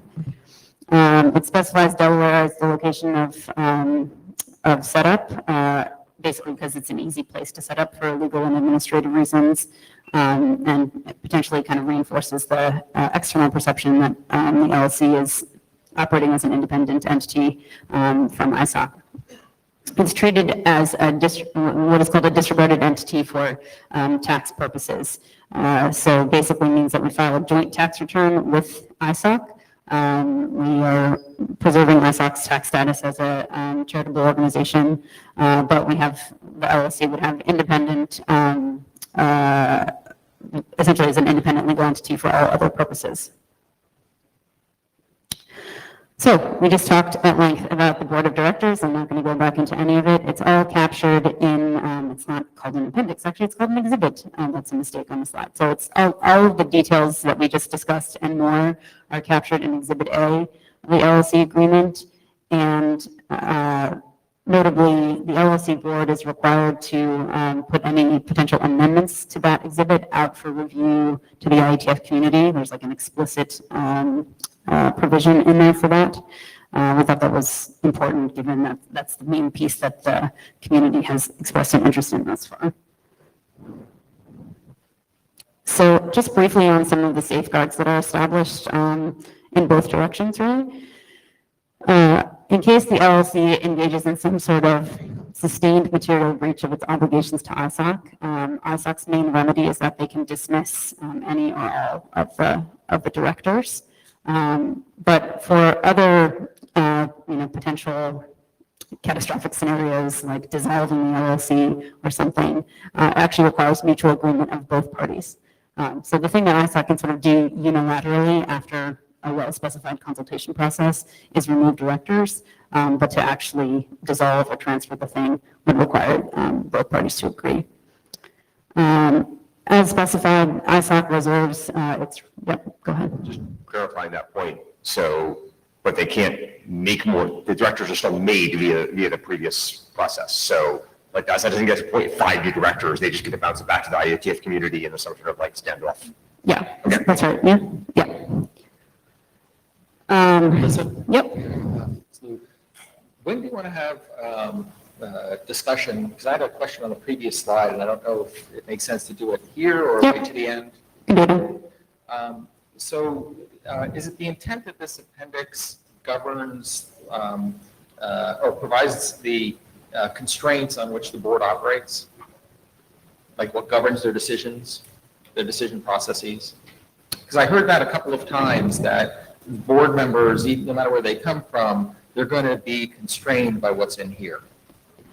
So there's there's kind of two answers to that. Not in the exhibit, but in the body of the document, the responsibilities of the board are specified. So that's just in the main body of the LLC agreement. It says what the scope of their responsibilities are and establishes them as the I don't remember what the word is, but they basically like take the responsibility for the company. Exhibit A is just like the appointment processes, the term lengths, the term limitations, all of that stuff. The interim board is Exhibit A. So the body's all about fiduciary responsibility, while the exhibit is sort of more the operating constraints. And the reason I'm not bringing this up is I had the question about transparency. And I was okay with the answer, I think someone put on the list of, well, that'll just go in the DCP 101 replacement or whatever. But when the discussion was, doesn't matter where you're appointed from, you're going to be constrained by this document. Well, then it's pretty important that this document capture that there's transparency requirements to the community. Yeah, I don't see any problem putting that into the agreement, but maybe people will disagree. Dan, but it's usually, like the board of directors responsibilities are part of the company bylaws. So you're putting as a separate exhibit of the LLC, or? Well, the LLC doesn't require bylaws. Maybe Brad can speak to this since he's in the queue behind you. This is the equivalent of what would normally be bylaws, but an LLC doesn't require bylaws. Yeah. Yeah, Brad Biddle and IETF Legal Counsel and primary drafter of the document. And just to confirm that point, yes, that's true. That sorry about that, Brad Biddle, IETF Legal Counsel. Just to confirm that point, yes, it's an operating agreement. Since we're an LLC rather than bylaws, rather than articles of incorporation and bylaws, we have a certificate of formation and an operating agreement. And so then what we're calling the LLC agreement or the operating agreement, that is sort of the equivalent of bylaws for an LLC. And we do capture points like duties of directors, in the main body of the LLC agreement. I actually got in the queue to make a different point that I nodded yes to Alyssa in connection with Eckert's question about exactly how would it work in that sort of kill switch scenario where something's gone sort of deeply awry and ISOC needed to appoint board members or ISOC needed to remove board members. It actually would be, at that point, this would be kind of a disaster scenario. Something's gone seriously wrong, but I misspoke when I indicated yes to Alyssa. The way it would work is in that scenario, as currently drafted, ISOC would have the ability to reappoint directors. So they could remove and then reappoint directors to the LLC. Okay. So that's a different answer than I gave you.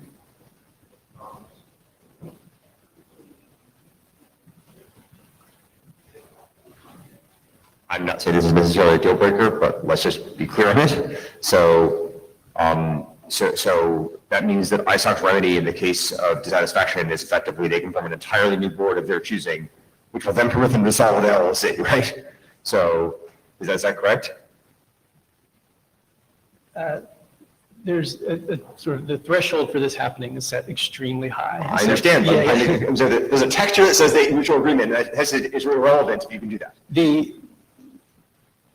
I'm sorry, maybe restate your question. It's like the second bullet is like a happier scenario. It's like everybody decides we don't want this LLC anymore. Everybody in the IETF decides we don't want this LLC anymore. ISOC has to agree to dissolve it. The first bullet is the not happy scenario where Brad can read you the text, but there's this long period of sustained material breach of obligations and comment back and forth, blah, blah, blah. That's the first bullet scenario. Yeah, and I'm just trying to be clear that like the consequence of this is that I mean, I don't think it's a problem. Like, the important to understand what we're agreeing to is that in the case of a low-sustained breach of material obligations, ISOC can replace not just dismiss, but replace the board of directors, and then the board of directors will presumably do what ISOC thinks is appropriate. Yes would be the short answer to your question. Hi, I'm Bob Hinton. Just to put this in some context, doesn't bother me. As long as we are dependent on ISOC for most of our funding, that's a much bigger lever than doing this. So if we have some other source of funding, fine, we can do something different. But for the next period of time, I think that's the real reality under this. And who can take people, restructure the LLC doesn't really matter. I think it's important to think about under both scenarios because hopefully we won't be opening this thing up too many times, even if the financial situation changes. Yeah, and I would stress that is a worst case. Yeah, I'm John Levine, yes. And although I cannot speak for the ISOC board, I would be astonished if the ISOC board wanted any more. Like, we have other stuff to do. I mean, our goal, part of the goal of this LLC is to hive off this work so that we don't have to think about it more than once a year when we reappoint someone like me. So just quickly taking through ISOC's rights that are reserved in this agreement, ISOC has the right to approve amendments to the LLC agreement. So if the LLC wants to propose amendments, then they have to have agreement from ISOC. Fundamental and material change to the nature of the LLC's activities. So the scope of what this LLC is supposed to do is specified in the document fairly broadly to make sure that it covers everything that we needed to do. But if there was some like very serious change of direction that the LLC wanted to take and start, I don't know, farm bots or selling cars or something, then ISOC would have to approve that. Material change in accounting or tax policies, again, to the point of having a shared tax return. Admissions of new members, where in the current setup, ISOC is the sole member of this LLC, so that would obviously require ISOC approval, mergers, sale of assets, whatever. And conversion of the LLC to a different form of legal entity would also require the approval of ISOC.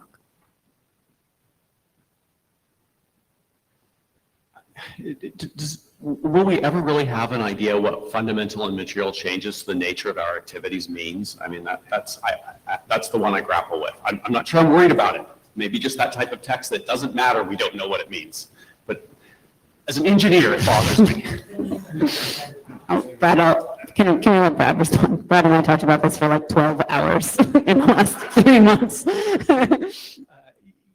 I think it's really, to some degree, I think where we've shaken out is what you described, where we won't sort of ultimately really know, like it's not something we're going to define any more deeply than the words that are there. But I think that's okay. So I think that's the right answer. I can live with that.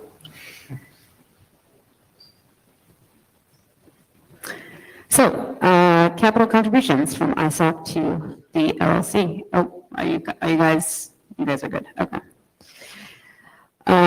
So what are the goals of the capital contributions? One is to cover the LLC's annual operational expenses without needing to go back to ISOC or anybody else for help closing gaps at the end of each fiscal year. So I think people are aware that because we have actually just been part of ISOC since the existing IASA was set up, we've kind of had this habit of topping up at the end of the year if we didn't quite make the budget that we thought, because it was all just one pool of money, so it didn't really matter.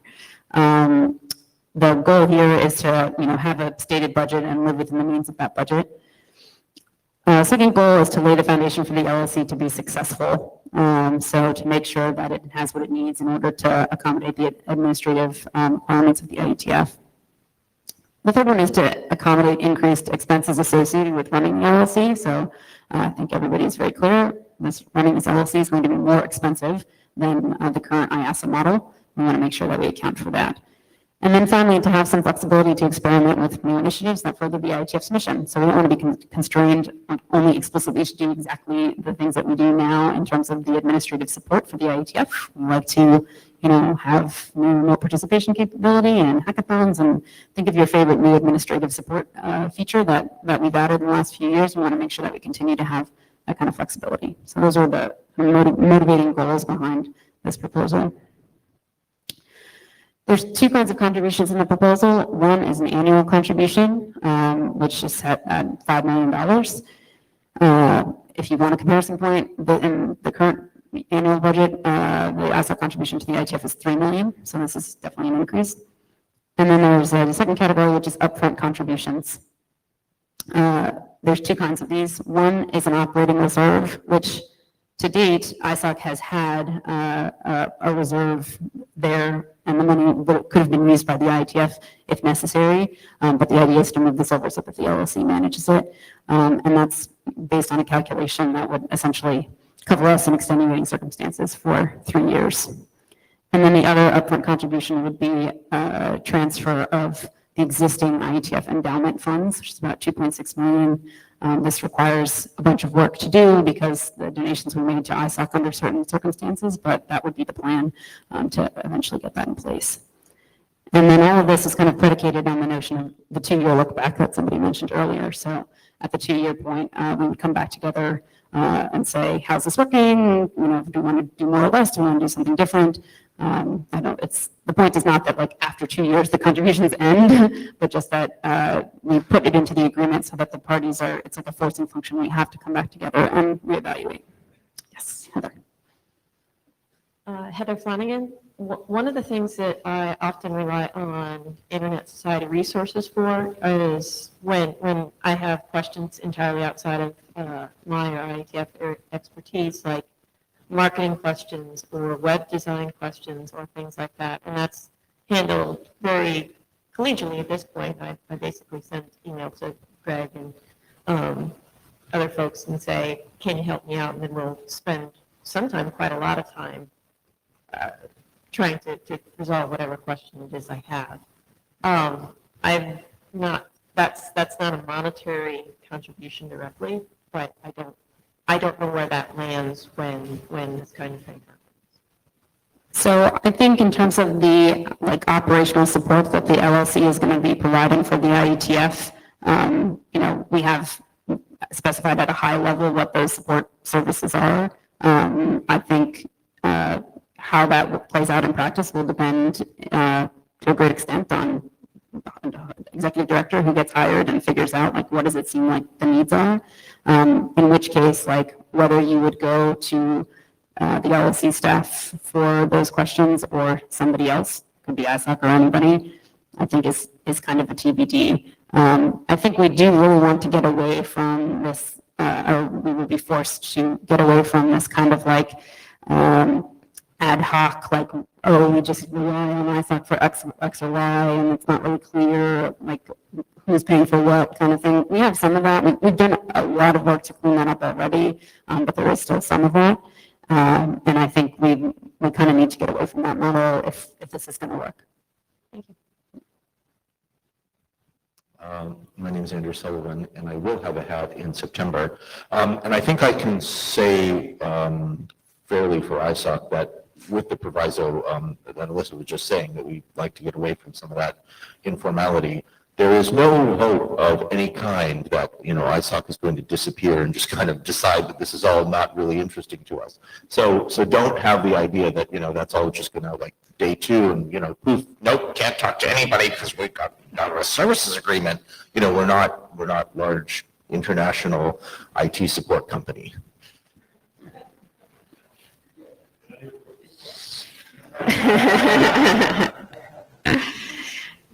So just to take a look at what this looks like compared to a sample preliminary potential idea of a budget for 2019 and 2020 for the LLC.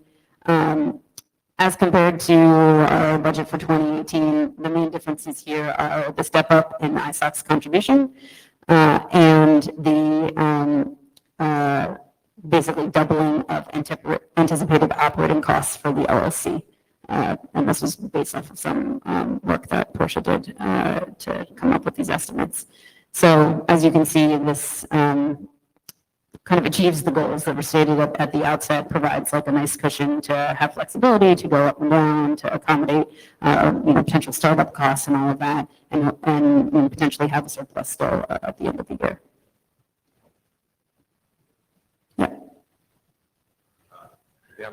Why the RFC services are going down in cost in 2020? So I should have said, actually, a lot of these other numbers are just from the existing IOC projections, but it's because of the RFC format work is going to conclude. It's a project we've had for more than 6 years, and it's anticipated that it's going to be done. Yeah. I see Heather cheering over there. So that's kind of the operating part. This is the reserve balance and the endowment. So as you can see, I put 9 million in here. We're still kind of working out exactly what it would be between 9 and 10 million. But the operational reserve would come in this year and would be there for the duration. hopefully the endowment money would come in this year and would be there for the duration. We do have one committed donor to the endowment who's on the sort of payment plan, so that would keep coming in. And then we would basically reinvest the investment income from that into these reserves.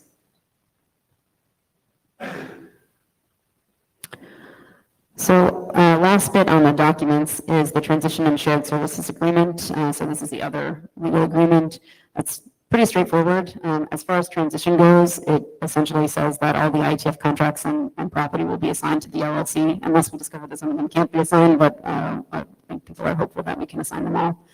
And then as far as shared services goes, the assumption is that the LLC will not be using ISOC services, again, to the point earlier. So things like IT, HR, accounting, those things will be the LLC's responsibility to set up for itself. So where do we go from here? We, I think, did a great job of closing on the kind of last open issue in the structure draft. And I think based on that, once we confirm the consensus on the list and capture that back into the legal agreements, we'll basically be in a position to finalize these things prior to the ISOC CEO transition. So incorporate that feedback, put the final documents out for a short review for the IETF community in parallel with the ISOC board's consideration of the documents. Of course, they've already seen the existing versions.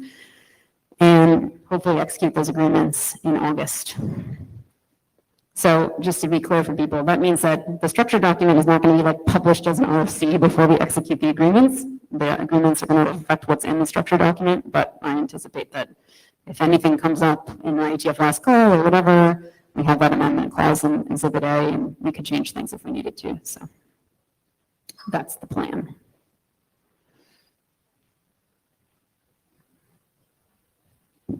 Pete Resnick, question. I was going over the amendments thing. There's a lot of stuff about how amendments must be approved by both ISOC and the LLC. Is there anything that prevents ISOC and the LLC board together from doing things that the IETF community might not like? What locks the community to the LLC? Yeah, so specifically with respect to that Exhibit A, there's two things.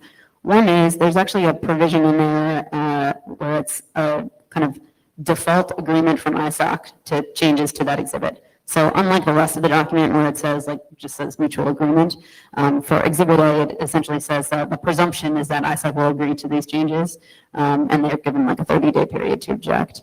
The other thing is that Exhibit A requires the board to put amendments to that exhibit out for community review. I think in practice, the entire thing would, if there are any amendments to the thing at all, they would go out for community review. And this perhaps gets to Lou's point about actually incorporating the transparency principle in the agreement, which seems easy to do. But that's what's in the document right now. Kelly Brown, ISOC.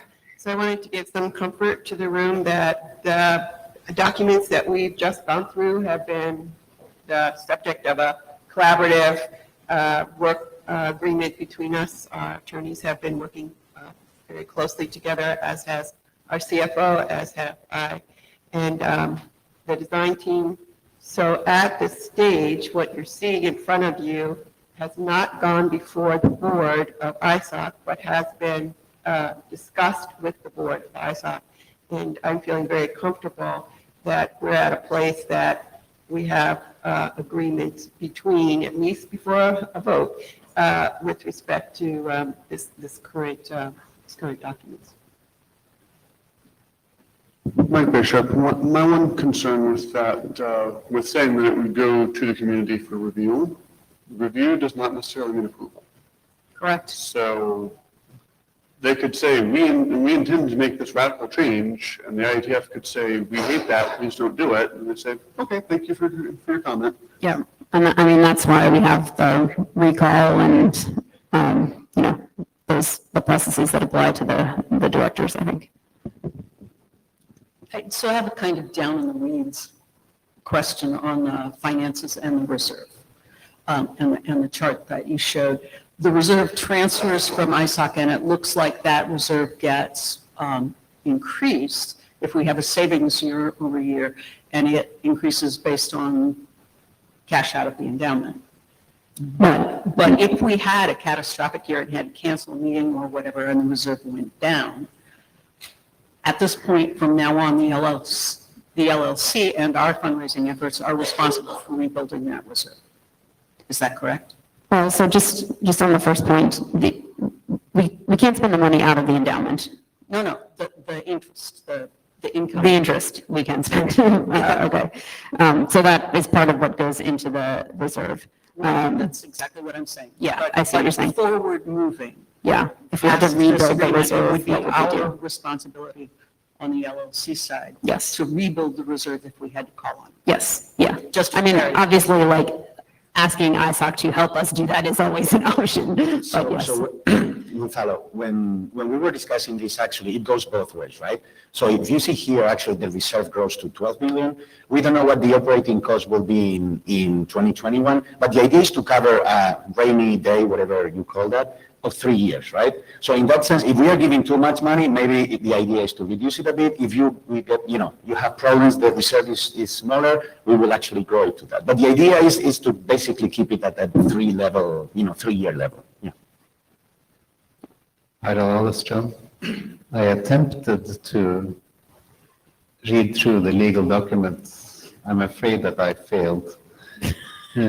But I got the impression that all of the text I was reading was stuff that had to be there in order to satisfy legal requirements and were not at all exceptional. I'd like to just get reassurance from our lawyer that, yes, this is completely boilerplate text that I should just trust him on. So Brad Biddle, IETF Legal Counsel. Excuse me. I mean, there's, just so you know, the source of this document. So David DeFolio is ISOC Legal Counsel, just waved over there. Excuse me. And, where we started with, there's basic forms, essentially form documents that are used to create LLCs. There's no, so we started with a form, but we did really think carefully about the precise facts and circumstances of this exact deal. So I think it's not necessarily, this is just, you just pull a form document out and then we're done. It took some careful crafting and drafting, and it's something that we went back and forth, quite a bit about. But I don't think there's anything unusual in this that if you're worried about, should you be wary or be surprised, would you be surprised, or would a lawyer who looked at this be surprised by some particular term in the agreement? I think the reaction of most lawyers who looked at this would be, it's a pretty standard approach to forming a single member LLC. Thank you. Boring is good. Thanks. Maybe to second Kathy's comment, at the ISO board, if you guys approve this here, we are ready to meet that timeframe. Great, thank you very much. So, kind of getting down to the nitty-gritty of the non-coms needs, assuming this all goes to plan and we have consensus on the final details in a couple of weeks. Based on the earlier home, it seems that the instructions that the non-com would need would be to appoint, these are not the right slides, actually, sorry. 1, 1, and 1 is what that should say, yeah. So 1 person for a 1-year appointment, 1 person for a 2-year appointment, and 1 person for a 3-year appointment, since we have 3-year terms. So that's what we would be telling this non-com that Scott is chairing. That would be the instructions to this non-com. There's a bunch of other stuff on that slide. Okay. You want to comment on that? Not so much a comment, Glendy. I have a question. Since we have term limits in here, if you get appointed for a 1-year, they don't apply initially? Okay. Yep. So other things that the non-com will need, a job description of some sort for what these people are supposed to do. I started working on this a little bit, and I think as far as process goes, we can use the working mailing list to essentially refine that. I mean, I think people know that typically the body that has a vacancy is the one that provides the, yep, there we go. Yeah. That's not it. No, that's in the data tracker. Sorry, it's on the Google Docs. So, it's okay. I just changed at the last minute, so.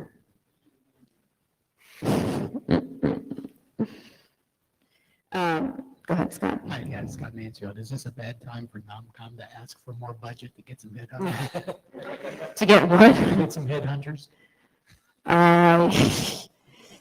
Yeah, let's talk about that. I guess it's a possibility. I don't know. We'll talk to Portia. But we will, so the job description, I think we will use the mailing list to vet the job description and need to get that off to Scott in very short order. Also, I think an advisor, so, typically each of the bodies has somebody that they send to the NOMCOM to be available to answer questions and provide guidance about what's happening there. My idea there is to have one of the members of the design team serve in that role, since they've been pretty heavily involved in the whole theory and creation of this thing. So if I don't hear any objections to that, I think we're going to try to make that work. So I apologize. What I find on Google Docs is what I've put up here. Oh, okay. So, That's all right. I think I can remember the other things that are missing from the slide. So another thing that the NOMCOM will need is a timeline for when do we want these people to be seated, if it's different from the typical NOMCOM timeline. There has been some discussion earlier about, let's ask them to do these faster than all the rest of the slates, or to announce this slate before the other slates.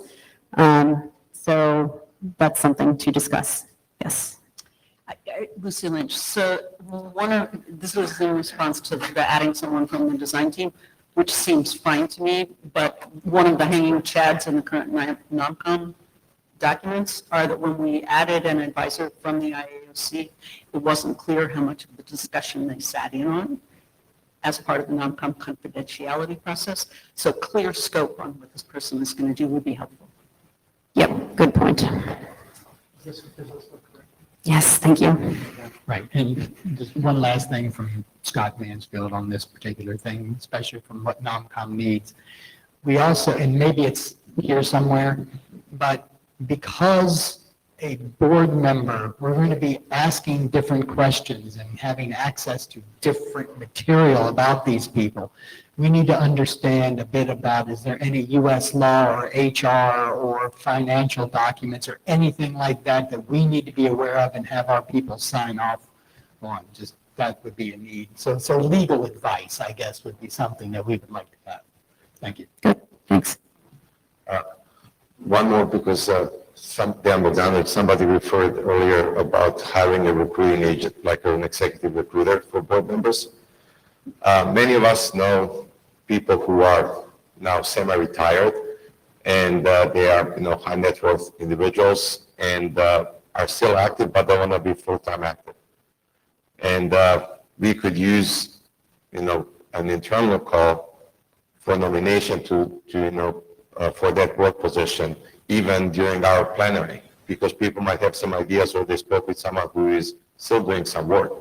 And such people might be willing to come in on the board of the LLC and might bring in not just valuable experience, but also, connection to the donor circles. Yep, definitely. So the last thing on here is the NOMCOM will also need directions from the IASA about potentially not filling IASA seats, and the IASA has discussed this as well. So that would be forthcoming information to the NOMCOM if all of this comes together in a month. What else? So I think this is the last slide. So just for clarity, or to revisit who's doing what while we have this transition process. So as far as the oversight part, did you have going back to the NOMCOM stuff, Scott? Sorry, just one last point. The other thing that NOMCOM needs is the date. When do you need these people seated? Yes, yeah, the timeline, for sure. I mean, I'm assuming we can ask for a date that's faster than usual. I mean, I didn't hear anybody object to that when it was discussed on the list, and I just said it in the room, and I didn't hear any objections. The NOMCOM might object. I will certainly bring that up tomorrow at our NOMCOM meeting. Okay. And be able to tell you. I can't speak for the NOMCOM without speaking to the NOMCOM first, but we need to know what your parameters are, and then we will tell you if it's possible or not. Okay. I mean, I think I had heard some suggestion of like December 31 or something. But if people have ideas what that should be or how fast we need this, like, bring them up. So who's doing what during the transition? So as far as the kind of oversight piece, once we create the LLC, there will be an interim board, and the oversight of both the transition and the ongoing administrative operation of the IETF will shift from the IOC to the interim board. As far as the operational tasks, of which there will be many, those are currently being handled by the IAD and the IETF Council Brad, working with ISAC and all the other contractors to make that stuff happen. And then as far as IETF documentation, that's what this working group is for. So we looked at the beginning of the session at the whole big list of all the documents, and that work will be ongoing while the LLC gets spun up. Leslie Daigle, 2 comments about the IOC to interim LLC board. One, the IOC is currently constituted is larger than the proposed LLC board. 2, it's also not doing the same function. And I think we have a problem where we don't need to establish habits early on, carrying over a lot of what is different about the IOC into the LLC board. I mean, I appreciate the practicality of identifying people who have some awareness of the current state of things and managing some level of oral history, et cetera, but I would strongly suggest don't call it the interim LLC board, call it something completely different, call it the transition leadership team, call it whatever you want, but it's something that absolutely has to be torn down and thrown out once the LLC board is constituted, in my opinion. Yeah, so the arrow here indicates a handoff. The interim LLC board is actually a construct that's specified in the legal agreements, and it has 4 people on it.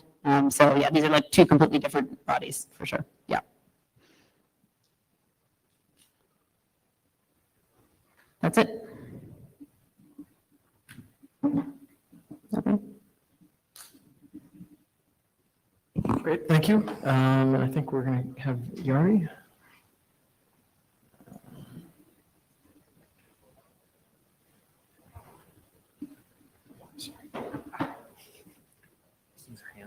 They aren't great. I added it to my.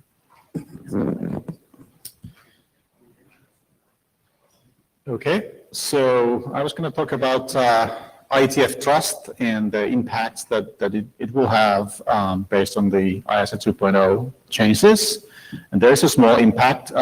There's no impact to the actual thing that IETF trust would do, but there is an impact for how people get named there. As you know today, the IOC members, including the ex officio members, are also trustees of the trust. And we do need to change this.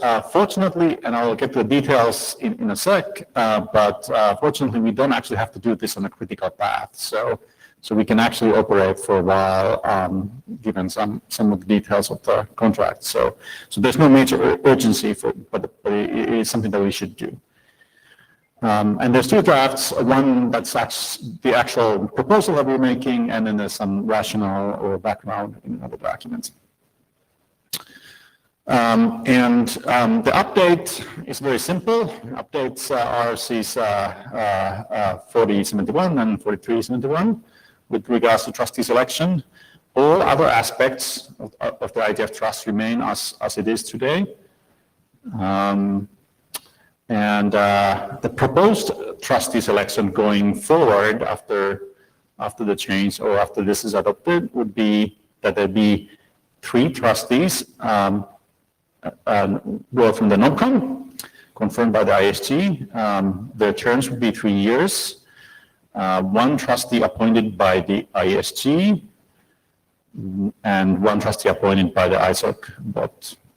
Okay, so no ex officio members and sort of smaller set of people than previously. And just to get to the why this and what is it today and what's the difference. So currently the IOC members serve as the IETF Trust trustees. I think it's altogether nine people.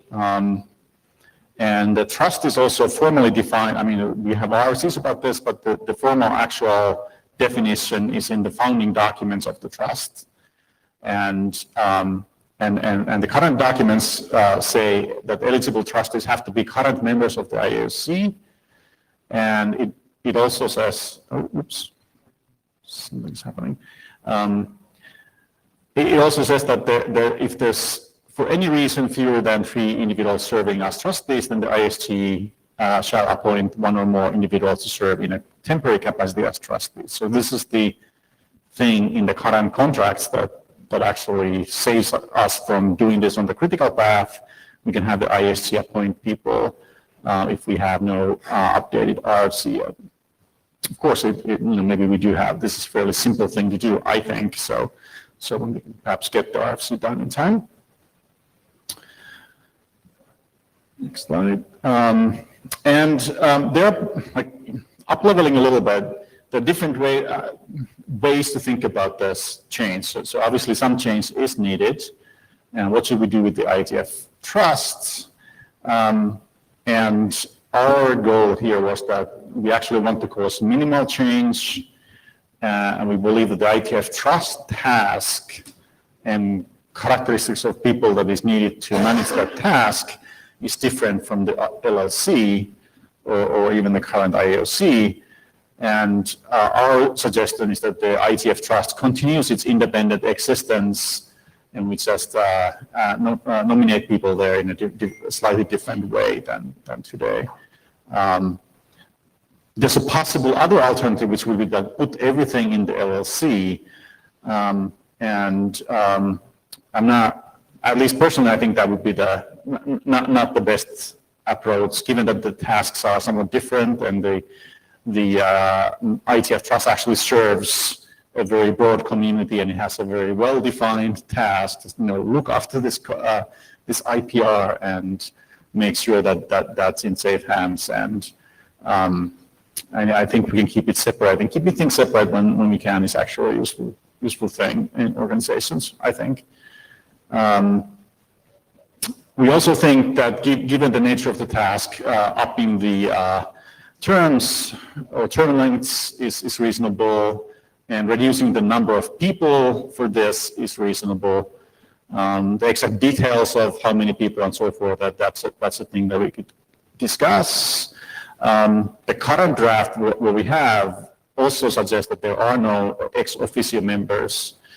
Previously there was IETF chair, IAB chair, and the ISAC CEO and the IAD, so 4 people altogether. You could maybe make a reasonable argument that one of those, perhaps the IETF chair, should still be there, but this is our starting proposal at least. I did want to note a couple of things. So first of all, so it's not just the RFCs. We also have the trust, the formal trust founding documents, and those can be updated, and I think they've been updated in the past. It's a community process, but essentially this, if we were to make this change in the RFCs, then there would be a request for the relevant changes to happen in the trust founding documents. The other thing is that the IETF trust actually serves a broad set of people. It's not just the ones here in this room or even sort of those working in the IETF. One example of that is that we recently took hold of the IANA-related IPR, which is the trademark and domain name. If we think we are making a change in the trust, then we should certainly inform our other communities about this. We have this community coordination group, CCG, If I could take on that, or that's a convenient place to send that information to, and they can take it to their own communities. We haven't done that yet, given that this is just somebody's 0-0 document. But if this gains traction in the working group, then we should certainly do that and make sure that everybody's aware. And the idea, of course, is that we should not shake this system too hard in any fashion. It's a relatively modest change, and it's desirable to have some stability there. Anyway, so that's the proposal and the background. Happy to get some feedback. Do people agree, with the approach to begin with? And I'm sure that you could have some opinions about the details, like number of trustees. I've heard some people ask for less.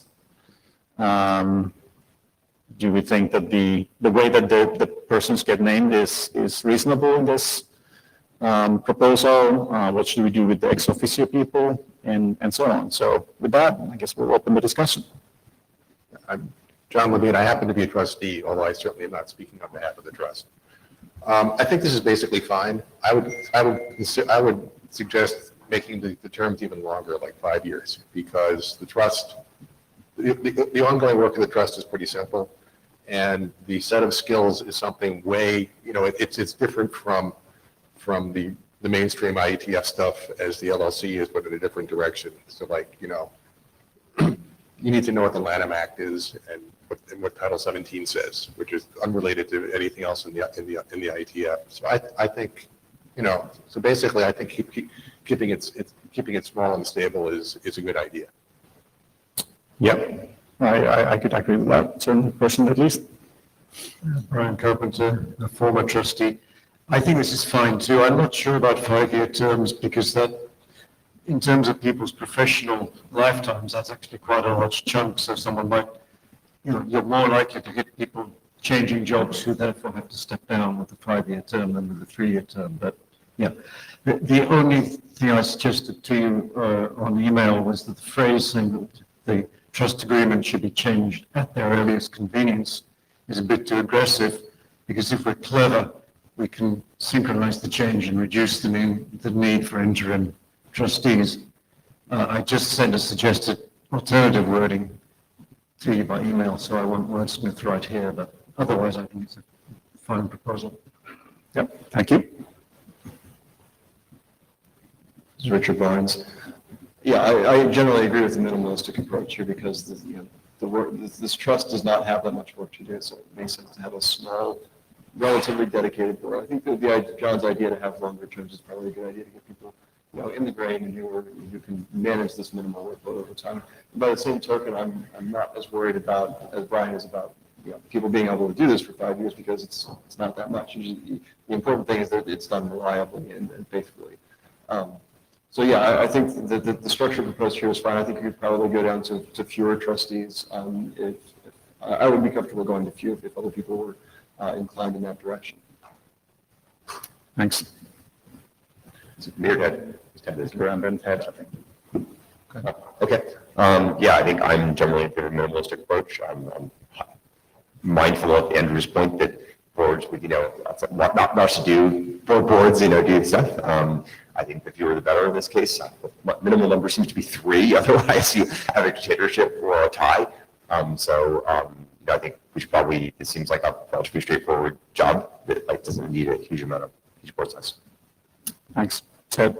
Ted Hardy, just to go to the point that Brian was making, I'm happy to look at any wording suggestions you have, but there is actually a mechanism here that allows us to maintain continuity, and that's simply that should the stars not line up to get this done at the same time as the IOC dissolution, we simply ask the ISG to appoint the existing trustees for a period of time until this comes into effect. And the advantage of that is simply that by not changing who the trustees are, we avoid having to go through the USPTO filings that are required every time we change them. So it's preferable just from a paperwork and simplicity perspective to avoid that, but there are ways of avoiding it even if we can't make that timing line up perfectly in publication. That's it. Leslie Daigle, generally in favor of the minimalistic approach. I agree with Brian Carpenter's concern about 5-year terms. It is an awfully long time in professional life.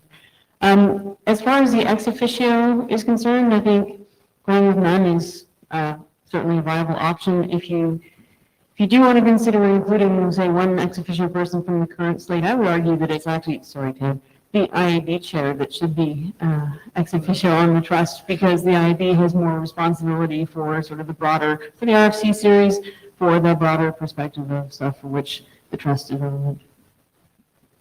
Thanks, Andrew. This is Andrew Sullivan, and I am also a trustee, but I do not speak for them. The danger in adding any ex officio thing here is that community consultation group, because since we're changing the makeup of this by just saying, oh, we're just appointing people, then there's an argument to be made that like we don't have representativity and so on. But one of the affected communities here is very big on representative appointments to things. And so if we start doing ex officio things, I think we will get pressure to have a lot of other ex officio appointments to it. So I like that feature quite a lot. That's a good point. Attorney,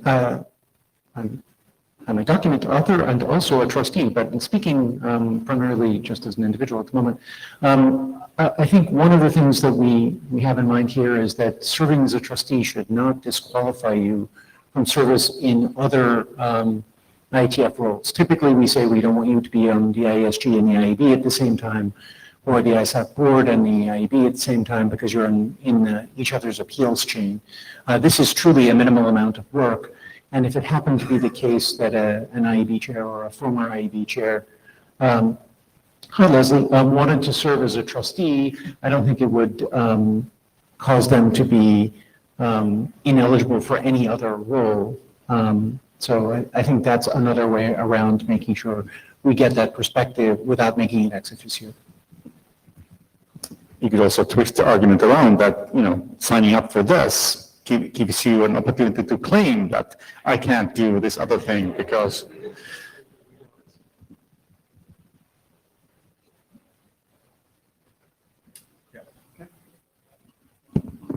Blue Burger, just a quick question. When do you think you'll be ready to ask for the position to be filled by NOMCOM?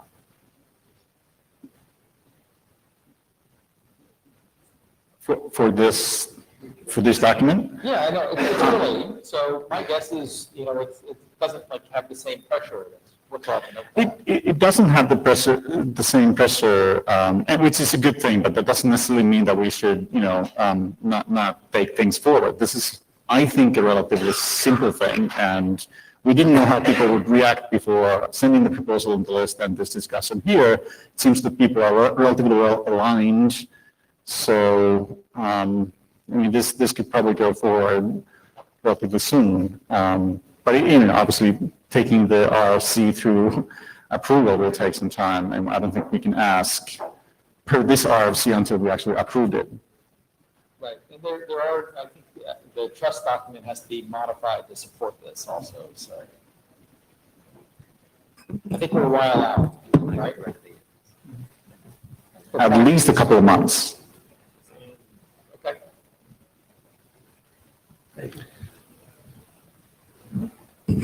So I think just to wrap up on what we have next, I think the couple of drafts that we mentioned, we don't really need to discuss because they're going to need to be updated and written. But anyway, we obviously have to update the structure document to reflect the discussion that we've had today. There'll be a confirmation of consensus on the mailing list for what we decided on as well, of course. Lissa, as indicated, needs to work with council to finalize the legal formation documents. So that'll be sort of working in parallel. And then we've got a long list of RFCs. Thanks, Bob, just added another one. So, I suspect we'll find a few more of these here and there. And hopefully most of those are pretty quick. But some will not be. They'll be a little bit longer. So a bunch of those will get in the pipeline for working group adoption. And, we'll see that coming up in the next few weeks and months. So I guess then the only other question is, are there any other open items for discussion? Anything anyone else wants to sort of get on the list for the working group to focus on, et cetera?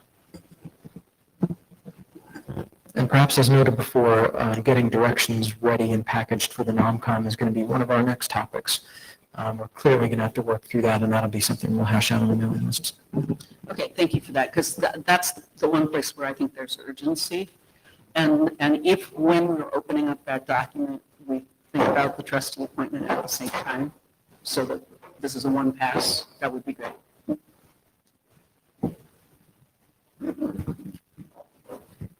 Anything else? We might actually be able to wrap up early. That'd be pretty cool. I think we made some great progress here today. This is fantastic. Look at this. We got this. Yeah, applaud. Applaud for that. All right. No, seriously, thanks. And we will be on the list covering all this. Stay tuned.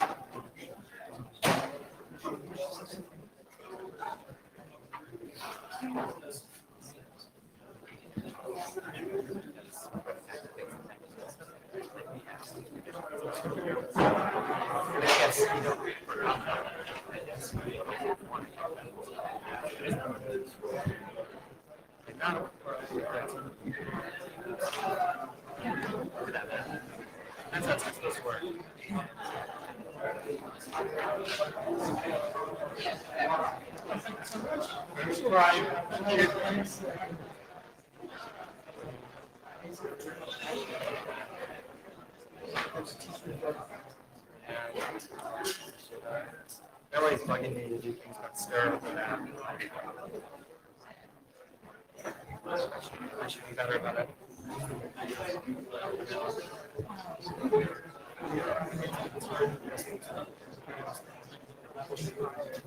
Yeah, exactly.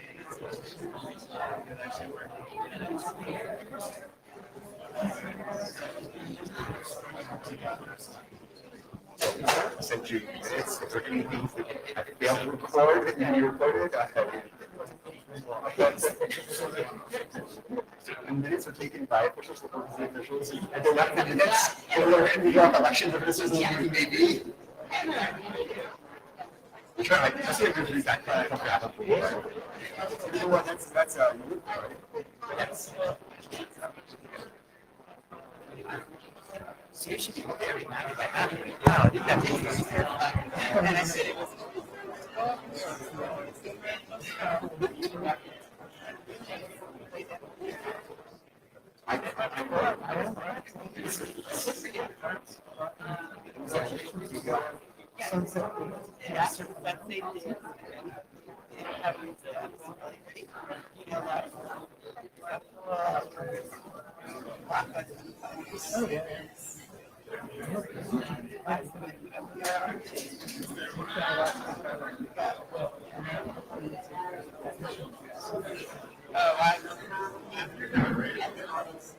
I know.